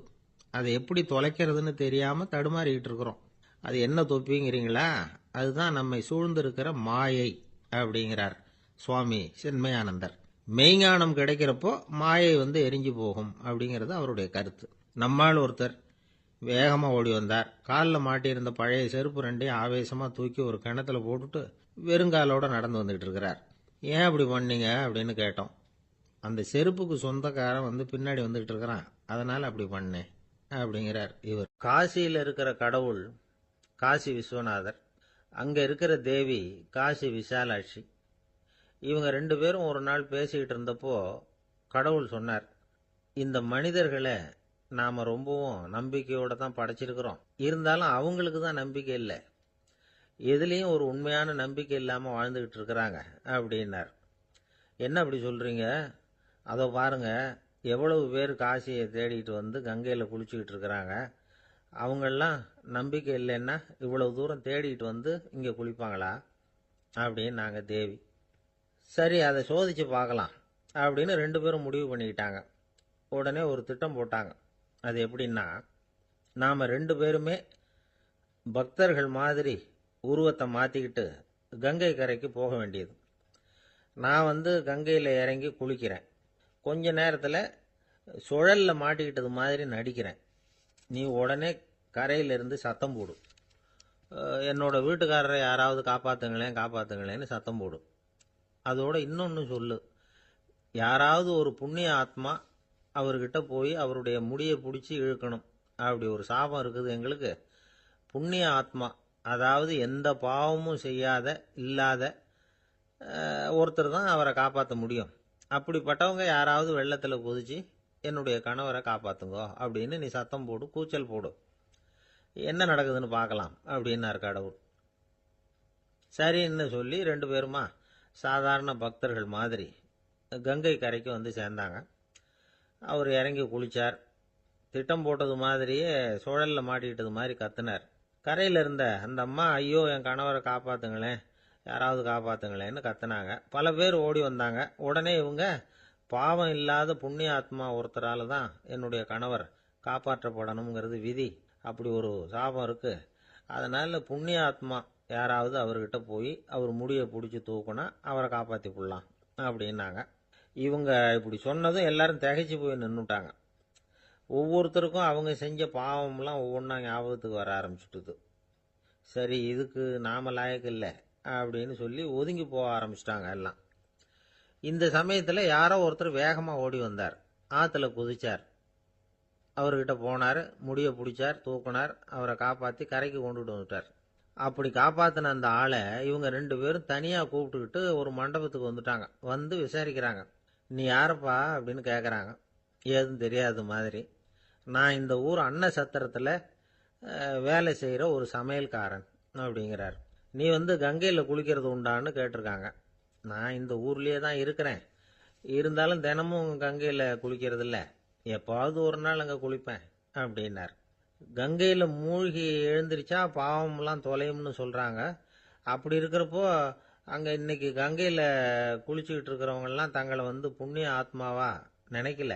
கங்கையில் குளிக்காத நீ உன்னை புண்ணிய ஆத்மாவா நினச்சி என்னை காப்பாற்ற வந்திருக்கிற, அது எப்படி அப்படின்னு கேட்டார். அதுக்கு அந்த ஆள் சொல்கிறான், கங்கையில் குதிச்சதுக்கு அப்புறம் தானே உங்களை காப்பாற்ற போகிறோம், அப்படி குதிக்கும் பொழுது என்னுடைய பாவம்லாம் போயிருக்கும்ல, நான் புண்ணிய ஆத்மாவா ஆயிருப்பேனே, அதனால தான் துணிஞ்சு உங்களை காப்பாற்றினேன் அப்படின்னா. கடவுளும் தேவியும் அவனுக்கு காட்சி கொடுத்தாங்களாம். இப்படி ஒரு கதை உண்டு. அதாவது கங்கையில் குளிச்சுக்கிட்டு இருக்கிறவங்களுக்கே தங்களுடைய பாவம் போகுங்கிற நம்பிக்கை பரிபூர்ணமா இல்லை. குளிக்காத ஒருத்தனுக்கு அந்த நம்பிக்கை இருந்தது. அதனால அவனால் கடவுளை பார்க்க முடிஞ்சது. கடவுளை நாமளும் பார்க்க முடியுமா முடியாதா அப்படிங்கிற குழப்பம்லாம் நமக்கு வேண்டியதில்லை. நம்பிக்கையோடு வாழணுங்கிற உண்மையை மட்டும் இந்த கதையிலேருந்து புரிஞ்சுக்கிட்டா போதும். ஏன்னா இந்த கதையை கேட்டுட்டு ஒரு நண்பன் குதர்க்கமாக ஒரு கேள்வி கேட்டான். ஏன் சார், கங்கையில் குளிச்சா பாவம் போயிடும்னு சொல்கிறீங்களே, நான் எனக்கு வேண்டாத ஒருத்தனை அழைச்சிட்டு போய் கங்கையிலேயே தள்ளி விட்டுட்டு அதுக்கப்புறம் அங்கேயே முழுக்க போட்டுட்டு நான் செஞ்ச பாவத்தை அதுலேயே கழுவி விட்டுட்டு மறுபடியும் உங்ககிட்ட வந்துடுறேன்னு வச்சுக்கோங்க, நீங்கள் என்னை புண்ணிய ஆத்மான்னு ஏற்றுக்குவீங்களா அப்படிங்கிறான். ஆள் கொஞ்சம் ஆசைந்தான், நம்மளே அங்கே அழைச்சிட்டு போனாலும் போயிடுவான். 13வது பாடல். புள்ளின்வாய் கீண்டானே பொல்லா அரக்கனே கிள்ளிக் களைந்தானே, கீர்த்திமை பாடிப்போய் பிள்ளைகள் எல்லோரும் பாவை களம் புக்கார், வெள்ளி எழுந்து வியாழம் உறங்கிற்று புள்ளும் சிலம்பினகான், போதரிக் கண்ணினாய் குள்ளக் குளிரக் குடைந்து நீராடாதே பள்ளி கிடத்தியோ, பாவாய் நீ நன்னாளால் கள்ளம் தவிர்ந்து கலந்தேலோர் எம்பாவாய். கண்ணழகு படைத்த பெண் ஒருத்தியை இப்பாசுரத்தால் எழுப்புகிறார்கள். மலரில் உள்ள வண்டுகள் போன்று அழகிய கண்களை உடையவளே, கொக்கு வேடத்தில் வாயை பிளந்து கண்ணனை விழுங்க எண்ணிய பகாசுரனை அவன் வாயை கிழித்து அழித்த கண்ணபெருமான், கொடியவனான ராவணரது தலைகளை அறுத்து அழித்த ராமபிரான், அவர்களது வீர வரலாறுகளை பாடிக்கொண்டு இளம்பெண்கள் எல்லோரும் பாவை நோன்புக்குரிய இடத்திற்கு எப்போதோ சென்று விட்டனர். வானத்திலேயோ குரு என்கிற கோள் மறைந்து சுக்கிரன் உதயமாகிவிட்டான். பட்சிகள் வீதியெல்லாம் பறந்து சப்திக்கின்றன. இந்த மார்கழி விடியல் விடியும் முன்பே உடல் நன்கு குளிரும்படி மடிவில் குடைந்து குடைந்து நீராட வேண்டாமா? இன்னும் படுக்கையில் சுருண்டு கிடக்கலாமா? நல்ல நாளும் அதுவுமாக இப்படி இருக்கிறாயே, அப்படி உனக்கு என்ன தனிய அனுபவம்? உன் மனதில் உள்ள கள்ளத்தனத்தை விடுத்து எங்களோடு சேர்ந்து வா என்று அழைக்கிறார்கள். இதை ரசமாக அனுபவிக்கிறவர்கள் முதல் பாடலிலே மனத்துக்கினியான் என்று ராமனை பேசிவிட்டதால் இந்த ஆயர்பாடிக்குள்ளே ஒரு பெரிய விவாத கோலாகலம் ஏற்பட்டு விட்டதாம். அதாவது சர்ச்சை. அது யாரடா அது? கண்ணனுடைய ஊரிலே ராமனுடைய கதையை பேசி கொண்டிருக்கிறார்களே என்று சில பேர், சில ஆயர்கள் கோபப்படவும், ஏன் அப்படி பேசக்கூடாதா என்று சில பேர் மறுபடியும் எதிர்ப்பக்கம் விவாதிக்கவும், ஒரு பட்டிமண்டபத்தைப் போலவே ஒரு விவாதம் அங்கு தொடங்கிவிட்டது என்று அனுபவிப்பார்கள். ஏனென்றால் இந்த பாடல் எப்படி வருகிறது? புள்ளின்வாய் கீண்டானி என்று கண்ணபெருமான் பகாசுரனை அழித்த கதையை சொல்லி பிறகு பொல்லா அரக்கனை கிள்ளி களைந்தானே என்று ராமாவதார கதையையும் சேர்த்து பேசுகிறார்கள். அதை எப்படி சொல்லுகிறார்கள்? கண்ணனுடைய ஸ்தலத்தில் ராமனுடைய கதையா என்று ஒருவர் கேட்க, ஏன் முன்பு ராமனை பாடிய காலத்திலே நாம் கண்ணனை சேர்த்து பாடியது இல்லையா? அந்த காரணமாக வருக வருக வருக இங்கே வாமன நம்பி வருக, கரிய குடல் செவ்வவாய் முகத்து என் காகுத்த நம்பி வருக என்று ஆண்டாளே பாடியிருக்கிறாளே. எனவே ஆண்டாள் சிற்றில் சிதைத்தல் பாடுகிற காலத்தில் சீதவாய் அமுதம் உண்டாய் எங்கள் சிற்றில் சிதையேல் என்று பாடியிருக்கிறாளே. அந்த அனுபவத்தை எல்லாம் இங்கே குறிப்பிடுகிறார்கள். வருக வருக என்று ஆழ்வார் அனுபவித்ததையும் சிற்றில் சிதைக்காதே என்று ஆண்டாள் அனுபவித்ததையும் இந்த இடத்தில் மேற்கோளாக காட்டி, இந்த அயோத்தியிலே ராமபெருமானுடைய புகழை பேசுவது போல ஆயர்பாடியில் கண்ணன் புகழ்தான் பேச வேண்டும் என்ற கட்டாயமில்லை, இடம் மாறி பேசினாலும் ஒன்றும் தவறு இல்லை என்று ஒப்பந்தமாயிற்று என்று இதை வேறு ஒரு கோணத்திலே பேசுவார்கள். தீவிர பற்று உடையவர்கள் எப்போதும் இது போன்ற பிரச்சனைகளில் ஈடுபடுவது என்பது தவிர்க்க முடியாதது. புள்ளின்வாய் கீண்டானே பொல்லா அரக்கனை கிள்ளிக் களைந்தானே, பறவை வடிவத்திலே வந்தவனை அவன் அழித்தவன். பள்ளத்தில் மேயும் பறவை உருக்கொண்டு கள்ள அசுரன் வருவானை தான் கண்டு புள்ளிதுவென்று பொதுக்கோ வாய்க்கின்றான், அப்படியே வாய்க்கிண்டிட்டான், அப்படியே கிழித்து எறிந்து விட்டான். அப்படி அழித்த வரலாற்றை சொன்னவர்கள் பொல்லா அரக்கனை கிள்ளிக் களைந்தானே என்று ராவணனை கொன்றதை பேசுகிறார்கள். இந்த எழுப்புகிற பெண்கள் இந்த பாடலை எல்லாம் கருத்தை எல்லாம் சொல்லி எழுப்புகிறார்கள். உரை கண்டவர்கள் கேட்டார்கள், பொல்லா அரக்கன் என்ற ராவணனை குறிப்பிட்டால் நல்ல அரக்கன் உண்டோ? என்ன நயம் பாருங்கள். உண்டு. அரக்கர் குலத்தில் பிறந்தாலும் விபீஷணன் நல்ல அரக்கன், ராவணனோ பொல்லா அரக்கன். அவனோடு பெரிதாக போர் செய்தார் என்று சொல்ல முடியாதான், கிள்ளி களைந்தார். தமிழில் ஒரு பழக்கம் உண்டு, யாராவது ரொம்ப அலட்சியமாக நினைச்சா என்ன கிள்ளுக்கிறேன்னு நினைச்சுக்கிட்டியா என்று கேட்பார்கள். அப்படி ராவனுடைய தலைகளை ராமன் கிள்ளினானான், கிள்ளி களைந்தானே. அதுக்கு வேற ஒரு பொருள் உண்டு. தன்முனைப்பு உள்ளவர்கள் பரமாத்மாவால் அழிக்கப்படுவார்கள் என்கிற அந்த உணர்வு 10 தலை ஒருவருக்கு உண்டு என்ற கதையை அப்படியே எடுத்துக்கொள்வதை விட, பன்முகமாக ஆசை தலி விரித்து ஆடுகிற போது ஒருமுகமுடைய பரமாத்மா மனதை நாம் ஒருமுகப்படுத்தினால் நமக்கு உள்ளே இருக்கிற பன்முகம் அழிந்து போகும் என்று உருவகமாக எடுத்துக்கொண்டு அனுபவிப்பவர்களும் உண்டு. இப்படி ராவணனை அழித்த வரலாற்றை பேசி கீர்த்திமை பாடிப்போய் பிள்ளைகள் எல்லோரும் பாவை களம் புக்கார். இந்த நெல் பயிரிடுகிற இடத்துக்கு நெற்களம் என்று பெயர். அதுபோல் பாவையின் நோன்பு நோற்கிற இடத்துக்கு பாவைக்களம் என்று பெயர். யாருடைய புகழை பாடுகிறார்கள்? கீர்த்திமை பாடி, ராமன் கண்ணன் இருவருடைய புகழையும் பாடி, கீர்த்தி புகழை பாடி, பிள்ளைகள் எல்லோரும் சின்ன குழந்தைகளாகிய பெண் பிள்ளைகள் எல்லாரும் சேர்ந்து பாவைக்களம் புக்கார். அவங்கெல்லாம் நோன்பு நோக்கிற இடத்துக்கு போய்விட்டார்கள், நான் மட்டும் உனக்காக இங்கே நின்று கொண்டிருக்கிறேன், சீக்கிரம் வாடி என்பது போல் பேசுகிறார். இப்போது பொழுது விடிந்து விட்டது என்பதில் அடையாளம் ரொம்ப நுட்பமான ஒரு அடையாளம். வெள்ளி எழுந்து வியாழம் உறங்கிற்று. அதாவது வெள்ளிக்கிழமை தோன்றிவிட்டது, வியாழக்கிழமை முடிந்து விட்டது இல்லை, குரு ஹோரை போய்விட்டது, சுக்கிரஹோரை தொடங்கிவிட்டது. அது இன்னொரு கோணம். வானியலை பற்றி நன்கு ஆய்வு செய்தவர்கள் ஒரு குறிப்பிட்ட காலத்திலே சுக்கிரனுடைய எழுச்சியும் வியாழனுடைய அந்த இறங்கு முகமும் ஒன்றாக நடக்கும் என்று குறிப்பிடுகிறார்கள். சுஜாதா அவர்கள் இதை வைத்துக்கொண்டு கிபி 885 என்று உறுதி செய்ய முடியும் என்று ஒரு கட்டுரையிலே எழுதியிருக்கிறார்கள். ஆனால் வேறு சிலரோ கிபி 8ஆம் நூற்றாண்டில் ஒரே ஒரு முறை மட்டும் அதிகாலை பொழுதில் சுக்கிரன் எழுவதும் குரு மறைவதும் ஒரே வேளையில் நிகழ்ந்துள்ளது. அது முழு நிலவு நாள், பௌர்ணமி. அந்த நாள் அப்படியே குறிப்பிடுகிறார்கள். அந்நாள் கிபி 731 டிசம்பர் 18 காலை 3:30 முதல் 4 மணி. இதனை அடி ஒற்றி ஆண்டாள் பிறந்தது கிபி 716 ஆடிப்பூரம் என்று கணக்கிட்டிருக்கிறார். பாருங்க எவ்வளவு அழகான ஒரு காலக்கணக்கு. வெள்ளி எழுந்து வியாழன் உறங்கிற்று. புள்ளும் சிலம்பின. முன்னர் ஒரு முறை புள்ளும் சிலம்பின என்ற பாடல் வந்திருக்கிறதே, அதெல்லாம் கூட்டுக்குள்ளே. இப்போ வெளியில் பறவைகள் எல்லா இடங்களிலும் திரிந்து அவை இப்போது சப்தம் எழுப்பி கொண்டிருக்கின்றன. இந்த இடத்துல புள்ளும் சிலம்பியதை பற்றி சொல்லுகிற போது உரையாசிரியர்கள் இதை ஆசிரிய பெருமக்களோடு ஆச்சாரிய பெருமக்களோடு இணைத்து பேசுவது வழக்கம்.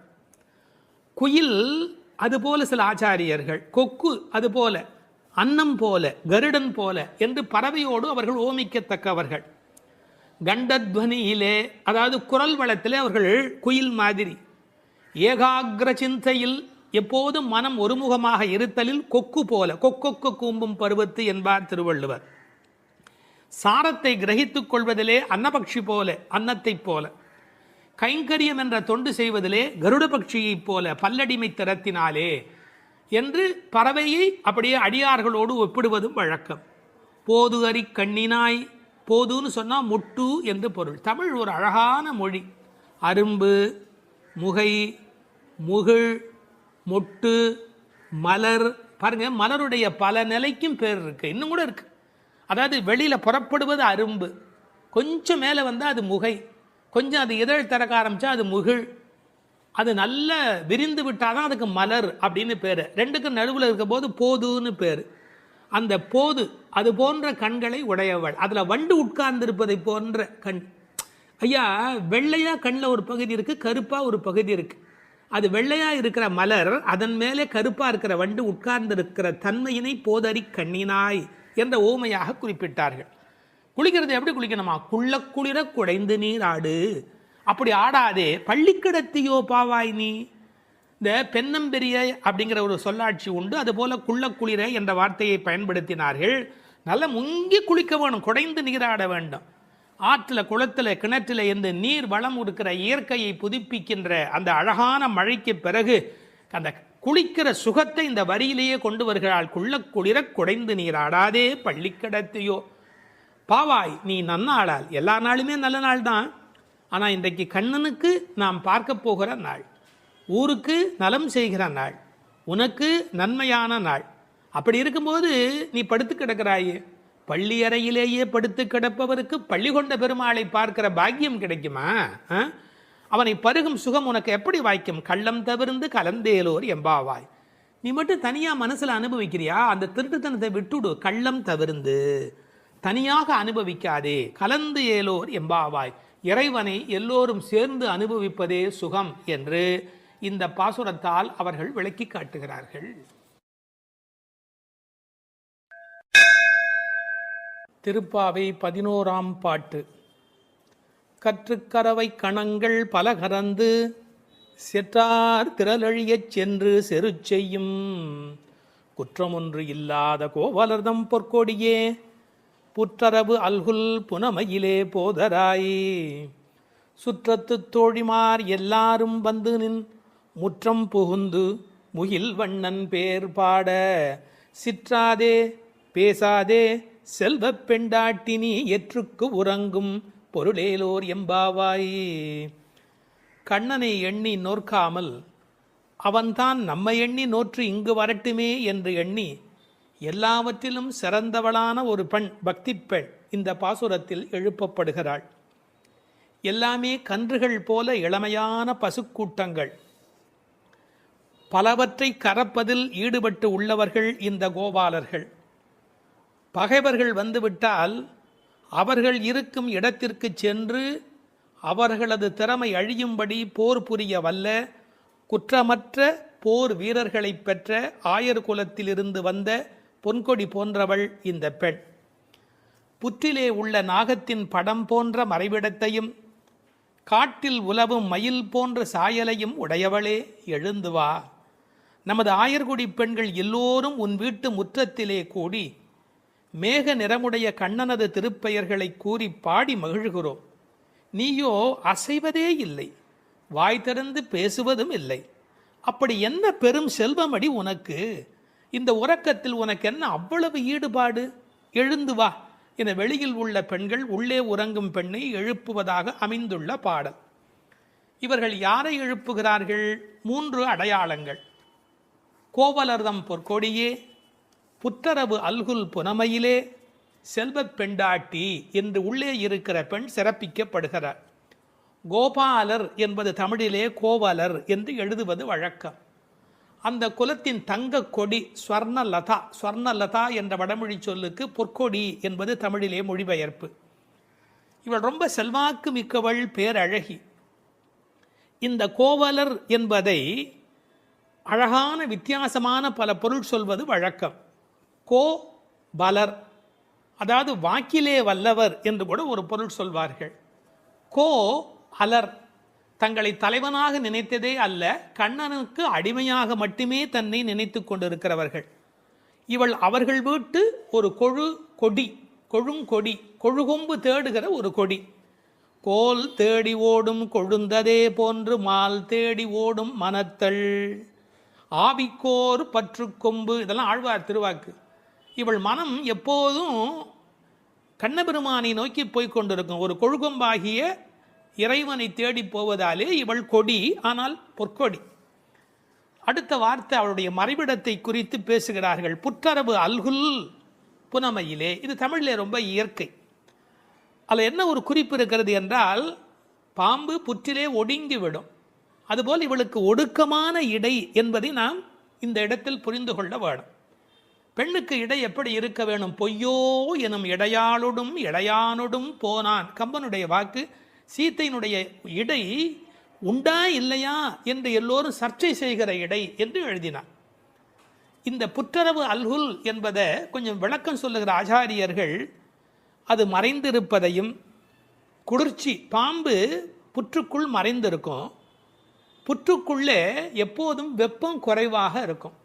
நான் ஒரு குறிப்பு படித்தேன், 23 டிகிரி செல்சியஸ் அந்த சூட்டில் தான் உள்ளே இருக்குமா பாம்பு குடியிருப்பதற்கு விரும்புமா. ஏர் கண்டிஷன் ரூமில் இருக்கிற மாதிரி அந்த குளிர்ச்சி இருந்தால்தான் அது அங்கே இருக்குமா. அதுபோல இந்த பெண்ணின் மறைவிடத்தையும் அவர்கள் குளிர்ச்சி மிக்கது என்று பாடுகிறார்கள். ஆனால் புற்றரவு அல்குல் என்பதை தத்துவார்த்தமாக எடுக்கிற போது ஞானபக்தி மிக்க என்று அதற்கு வேறு இறை பொருள் கொண்டு சொல்லுவது வழக்கம். அடுத்த வார்த்தை புனமயிலே போதராய். மயில் என்று சொன்னால் போராதா, ஏன் புனமயில் என்று சொல்ல வேணும்? நீங்கள் என்னதான் வளர்த்தாலும் ஒரு மிருகக்காட்சி சாலையில் இருக்கிற மயில் அதில் ஒரு வளப்பம் இருக்காது. காட்டிலே இயற்கையோடு இயற்கையாக ஆடிக்கொண்டிருக்கிற மயில் இருக்கு, செழிப்பாக இருக்கும். காட்டு மயில், புனம்னா காடு, காட்டிலே இருக்கிற மயில். வளர்ப்பு மயிலுக்கு இல்லாத அழகு காட்டில் இருக்கிற மயிலுக்கு வனப்பு மயில். அது கண்ணுக்கு மிகவும் இனிமை தருவது மயில். கருங்கண் தோகை மயில் பீலி அணிந்து, கண்ணபெருமான் மயிலை விரும்புகிறவன், அதான் தலைமையிலேயே சூடிக்கொண்டிருக்கிறான். எனவே இவளை விரும்புவதற்கான வாய்ப்பு அதிகம். இன்னொரு கோணத்தில் பிரதிவாதி பயங்கரம் சுவாமிகள் ஒரு அருமையான கருத்து சொல்வார்கள். ஆச்சாரியனை குறித்து அவர்கள் எல்லா பாடலுமே ஆச்சாரியனோடு தொடர்பு படுத்தி பேசியிருக்கிற ஒரு பேச்சு, அற்புதமான பேச்சு அது. அந்த மயிலுக்கும் ஆச்சாரியனுக்கும் என்ன தொடர்பு என்று அனுபவிக்கிறார்கள். ஆனந்தம் வந்து விட்டால் மயில் தோகை விரிக்கும். ஆச்சாரியனும் அப்படித்தான், ஆனந்தம் வந்து விட்டால் தன்னுடைய வாக்கில் விஸ்தாரமாக பல பொருள்கள் சொல்ல தொடங்கி விடுவார். மயிலுக்கு விஷப்பூச்சிகள் அண்டாது, அதுபோல் ஆச்சாரியனிடத்திலே தீய சக்திகள் சேராது. மயில் பீலி கண்ணன் தலைமையிலே இருக்கும். ஆச்சாரியன் ஏதேனும் ஒன்று சொன்னால் கண்ணன் தலைதுலுக்கி அதை அனுபவிப்பானா, அப்படி என்று அனுபவிப்பானா. எனவே தலைமேல் வைத்து கண்ணனே கொண்டாடுகிறான் ஆச்சாரியனுடைய வாக்கு. பாம்பு பயந்து ஓடும், விஷத்தன்மை உடையவர்கள் ஆச்சாரியனை பார்த்தால் விலகி ஓடி விடுவார்கள் என்று என்ன அழகு பாருங்கள். முழுக்க இந்த புனமையிலே என்பதை ஆச்சாரியனோடு சம்பந்தப்படுத்தி பேசுவார்கள் ஸ்ரீ பிரதிவாதி பயங்கரம் அண்ணங்கராச்சாரிய சுவாமிகள். இந்த புனமையில் என்பதில் இன்னும் ஒரு அழகு, மயில் புனத்தை சிறப்பிக்கிறது. காட்டுக்கு அழகு அப்படின்னா மயில் தான் காட்டுக்கு அழகாக இருக்கிறது. அது மாதிரி எங்கள் கூட்டத்துக்கு நீ புனமயில், எங்கள் கூட்டம் காடு போல நீ வந்தால்தான் எங்களுக்கு அழகு என்பதை புனமயில் என்பது குறிப்பிட்டது. நீ வந்து கதவை தர, ஏன் மயில் நடப்பதை பார்க்க வேண்டும் அல்லவா, மயில் நடந்து வருகிற அழகை நாங்கள் அனுபவிக்க வேண்டும் அல்லவா, எனவே உன் மயில் நடை காண வேண்டும், வாராய். செல்வ பெண்டாட்டி என்று விழிக்கிறார்கள். அடுத்தது, இவள் தலைமகள், குலம் தரும் செல்வம் தந்திடும் என்கிற அத்தனை செல்வமும் உடையவள், கண்ணனுக்கு மிக மிக வேண்டியவள். கண்ணனுடைய அழகை பற்றி சொல்லுகிற போது உரையாசிரியர் எழுதுவார், அது ஆண்களை பெண்களாக்கும், பெண்மையுறச் செய்யும். அது மாதிரி இவள் அழகு எப்படி என்றால் பெண்களை ஆண்மையுறச் செய்யும் பேரழகு, செல்வ பெண்டாட்டி என்று சிறப்பித்தார்கள். இப்போ அந்த ஆயர்பாடியிலே அவர்கள் கறந்து, பால் கறந்து அவர்கள் எப்படி வாழ்கிறார்கள் என்ற தன்மை பேசப்படுகிறது. கற்று கறவை கணங்கள் பல கறந்து, கன்று உடைய கறவை, ஏன்னா கன்றுக்குட்டி இருந்தால் தான் அது பால் ஈனும். சார், அந்த ஆச்சரியம் என்ன என்று கேட்டால், அங்கே கிழட்டு மாடே கிடையாது, எப்போதும் இளமையுடைய மாடு தான் அங்கே இருக்கும். எனவே அது கற்று கறவை கணங்கள் பல கறந்து, எக்கச்சக்கமான மாடுகள். இந்த ஆயர் சலிப்பதே இல்லை. பரதநாட்டியம் கற்றுக்கொள்கிற பெண்களை சொல்வார்கள், மண்டி போட்டு பாரு அப்படிம்பாங்க. அது மாதிரி பால் கறக்கிறவர்கள் குத்த வச்சு உட்காந்து பால் கறப்பார்கள். எக்கச்சக்கமான ஸ்டாமினா, உடல் பலம் இருந்தால் தான் தொடர்ந்து உட்காரவே முடியும். நீங்கள் சாதாரணமாக உட்காந்துடலாம், ஆனால் குத்த வச்சு உட்காரது இருக்கும் பாருங்க. பரதநாட்டியம் ஆடுகிறவர்களுக்கு முதல் பயிற்சி அதுதான். பால் கறக்கிற அந்த கோபாலர்களுக்கு இயல்பிலேயே வரிசையாக மாட்டை கறந்து உடல் பலம் எக்கச்சக்கமாக இருக்கும். பல கறந்து, இந்த கன்று என்பதை கற்று என்று எழுதுகிறார்கள். ஏன்னா மெல்லினமாக தான் இருக்கணும் கன்று. அது எப்படி வல்லினம் ஆயிட்டுனா, கண்ணுக்குட்டி மாதிரியா இருக்குது, அதுவே அவ்வளோ வலிமையாக துள்ளி குதிச்சுக்கிட்டு இருக்குது, அப்புறம் கன்றுன்னு எப்படி சொல்கிறது, அது கற்று. இதுக்கும் ஆழமான ஒரு உரை சொல்லுகிற வழக்கம் எப்படின்னா, கல்வி கற்று அப்படின்னா கல்வியின் மூலமாக. அதாவது இது கண்ணுக்குட்டி அப்படிங்கிற அர்த்தத்தை தாண்டி நிறைய கல்வி கற்ற சிஷ்ய கோடிகளோடு ஆச்சாரியன் வருகிற பேரழகு, இப்படி ஆச்சாரியனோடு சம்பந்தப்படுத்தி அந்த பாடலுக்கு விளக்கம் சொல்வது உண்டு. பசுவனுடைய சிறப்பை சொல்வதாக இருந்தால், அந்த கோதூளி, அதனுடைய கால் தூசிக்கு பெருமை அதிகம். அந்த பசுவினுடைய அந்த கொட்டில் இருக்கு இல்லையா, மாட்டு கொட்டில், அங்கே போய் உட்காந்தா மன அமைதி கிடைக்கும். வாழ்க்கையில் மனதில் ரொம்ப அதிக துன்பம் உடையவர்கள் பசுக்கள் குடியிருக்கிற கொட்டிலில் போய் பசுக்களை தொட்டு தடவி கொஞ்ச நேரம் அங்கே இருந்தால் அடைய முடியாத அமைதி அடைவார்கள், நோயிலே இருந்து நீங்குவார்கள் இப்போ கண்டுபிடிச்சிருக்கிறாங்க. இப்படி ஒருவரே பல மாடு கடந்து எடுக்கக்கூடிய உடல் பலம் உடையவர்கள். ஆனால் வெறும்னா பால் கறக்கிற ஆட்கள்னு நாம் நினைக்கக்கூடாது. எதிரிகள் யாராவது, எதிரினா இவங்களுக்கு கிடையாது, கண்ணனை எதிர்க்கிறதுக்கு யாராவது வந்தா செற்றார் திரளழிய சென்று செரு செய்யும். வேடிக்கையாக சொல்லுவாங்க, டே என் ஏரியாவுக்கு வாடா பார்த்துக்கிறேன் அப்படின்னு. அது மாதிரி சிங்கத்தை குகையிலேயே சந்திப்பது போல எதிரிகளுடைய கோட்டைக்கு உள்ளேயே புகுந்து அவர்களை அடித்து நொறுக்குவார்கள். கிருஷ்ணனுடைய எதிரிகளை தங்கள் எதிரிகளாக நினைத்துக் கொள்வார்கள். செற்றார் திரளழிய சென்று செரு செய்யும். ராமனை பற்றி பாடும்போது சென்று அங்கு தென்னிலங்கை செற்றாய் திரள் போற்றினாலே, இந்த ஆயர்பாடியில் இருக்கிற கோபாலரும் சென்று சண்டையிடுகிறவர்கள். குற்றமொன்றில்லாத கோவலர். அவங்களுக்கு இடக்கை வழக்கை தெரியாது. படித்து வந்தாலும் சார் விஷமம் பண்ணுவான், கல்வி உள்ளவன் தானே அதிக வம்பு பண்ணுவான். இவனுக்கு எந்த குற்றமுமே கிடையாது. அப்படிப்பட்ட கோவலர்தம் பொற்கொடியே சுற்றத்து தோழிமார் எல்லாரும் வந்து அத்தனை பேரும் வந்துட்டோம். முடி உன் வீட்டு வாசல்ல நிற்கிறோம், தேகபந்துக்கள் ஆத்ம பந்துக்கள் என்று எல்லாருமா நாங்கள் உன் வீட்டு வாசல்ல வந்து நிற்கிறோம். நீ முற்றம் புகுந்து முகில்வண்ணன் பேர் பாட உங்கள் வீட்டு கதவை திறந்து நாங்கள் தொட்டிமுற்றத்துக்குள்ளேயே வந்து நிற்கிறோம். வீடு கட்டுகிறவர்கள் பழைய காலத்தில் படி, நடை, கூடம், முற்றம், பின்னால் இருக்கிற இடம் வெளி என்று கட்டுவார்கள். நாங்கள் படியை தாண்டி நடையை தாண்டி வீட்டு முற்றத்துக்குள்ளே வந்து பாடுகிறோம். இன்னும் உன் காதில் கேட்கலையா? அணியரங்கன் திருமுற்றத்து அடியார் தங்கள் இன்பமிகு பெரும் குழுவும் கண்டு. பெருமாள் திருமொழியில் இருக்கிற வாக்கு. ரங்கநாதனுடைய முற்றத்தில் வந்து நின்று கொண்டு பாடுவார்கள். அதுபோல நாங்கள் இப்போது பாடிக்கொண்டிருக்கிறோம். முற்றம் புகுந்து முகில் வண்ணன் பேர் பாட. ஒரு அழகு சொல்லட்டுமா? உன்னை புனமயில் என்று வர்ணிக்கிறார்கள். மயில் எப்போ ஆடும்? முகில் பார்த்தா ஆடும். கண்ணன் முகில் வண்ணன், நீ புனமயில், அவனுக்கென்று ஆட பிறந்தவள். முகில் வண்ணன் பேர் பாட சிற்றாதே. சிற்றாதேன்னா அசையாம கிடக்கிறமா, நீ உடம்பு கூட அசையில. நாங்கள் இவ்வளோ பேர் பாடுறோம், ஒரு குலுங்கல் ஒன்றுமே இல்லையே. பேசாதே, பதிலும் நீ பேச மாட்டேங்கிற. செல்வ பெண்டாட்டி, ரொம்ப உனக்கு நாம் கண்ணனுக்கு வேண்டியவன் அப்படிங்கிற ஒரு ஒரு கர்வம் வந்து விட்டதா? செல்வ பெண்டாட்டி நீ எற்றுக்கு உறங்கும் பொருள் ஏலோர் எம்பாவாய். உறக்கத்தில் அர்த்தமே இல்லையேடி, அர்த்தமில்லாத தூக்கத்தில் போய் ஆழ்ந்து கிடக்கிறாயே என்று பேசுவதாக அமைந்திருக்கிறது இந்த பாடல். 9வது பாடல்.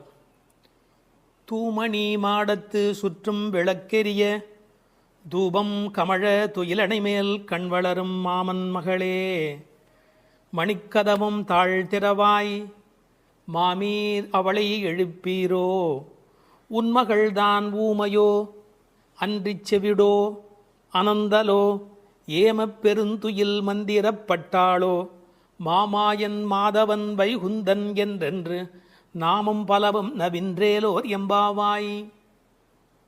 அப்பழுக்கற்ற தூய்மையான பரிசுத்தமான மாட மாளிகைகளைச் சுற்றிலும் 4 பக்கங்களிலும் விளக்குகள் ஒளிவிட்டு பிரகாசித்து எரிந்து கொண்டிருக்கவும், அம்மாளிகையைச் சுற்றிலும் அகில் சந்தனம் போன்ற வாசனைப் பொருள்களின் நறுமணம் எங்கும் கமழவும், நல்ல பஞ்சடைத்த மெத்தையில் கண்ணுறக்கம் கொள்ளும் எங்கள் மாமன் மகளே, மாணிக்கங்கள் பதிக்கப் பெற்ற உன் வீட்டு கதவின் தாழ்பாளை திறக்க மாட்டாயா?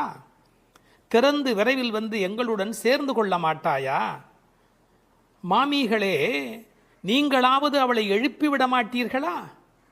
விடிந்து எவ்வளவு நேரமாகிவிட்டது, நாங்கள் இவ்வளவு நேரம் அவளை அழைத்து கொண்டிருக்கிறோமே, அவளுக்கு என்ன ஆயிற்று? ஒரு வார்த்தை கூட பதில் கூற மாட்டேன் என்கிறாளே. அவள் என்ன பேசும் திறனற்ற ஊமையா? அல்லது நாங்கள் அழைப்பது அவளுக்கு கேட்கவில்லையா? காது கேட்கவில்லையா? அல்லது ஆழ்ந்த பேருறக்கத்தில் படுத்து கிடக்கிறாளா?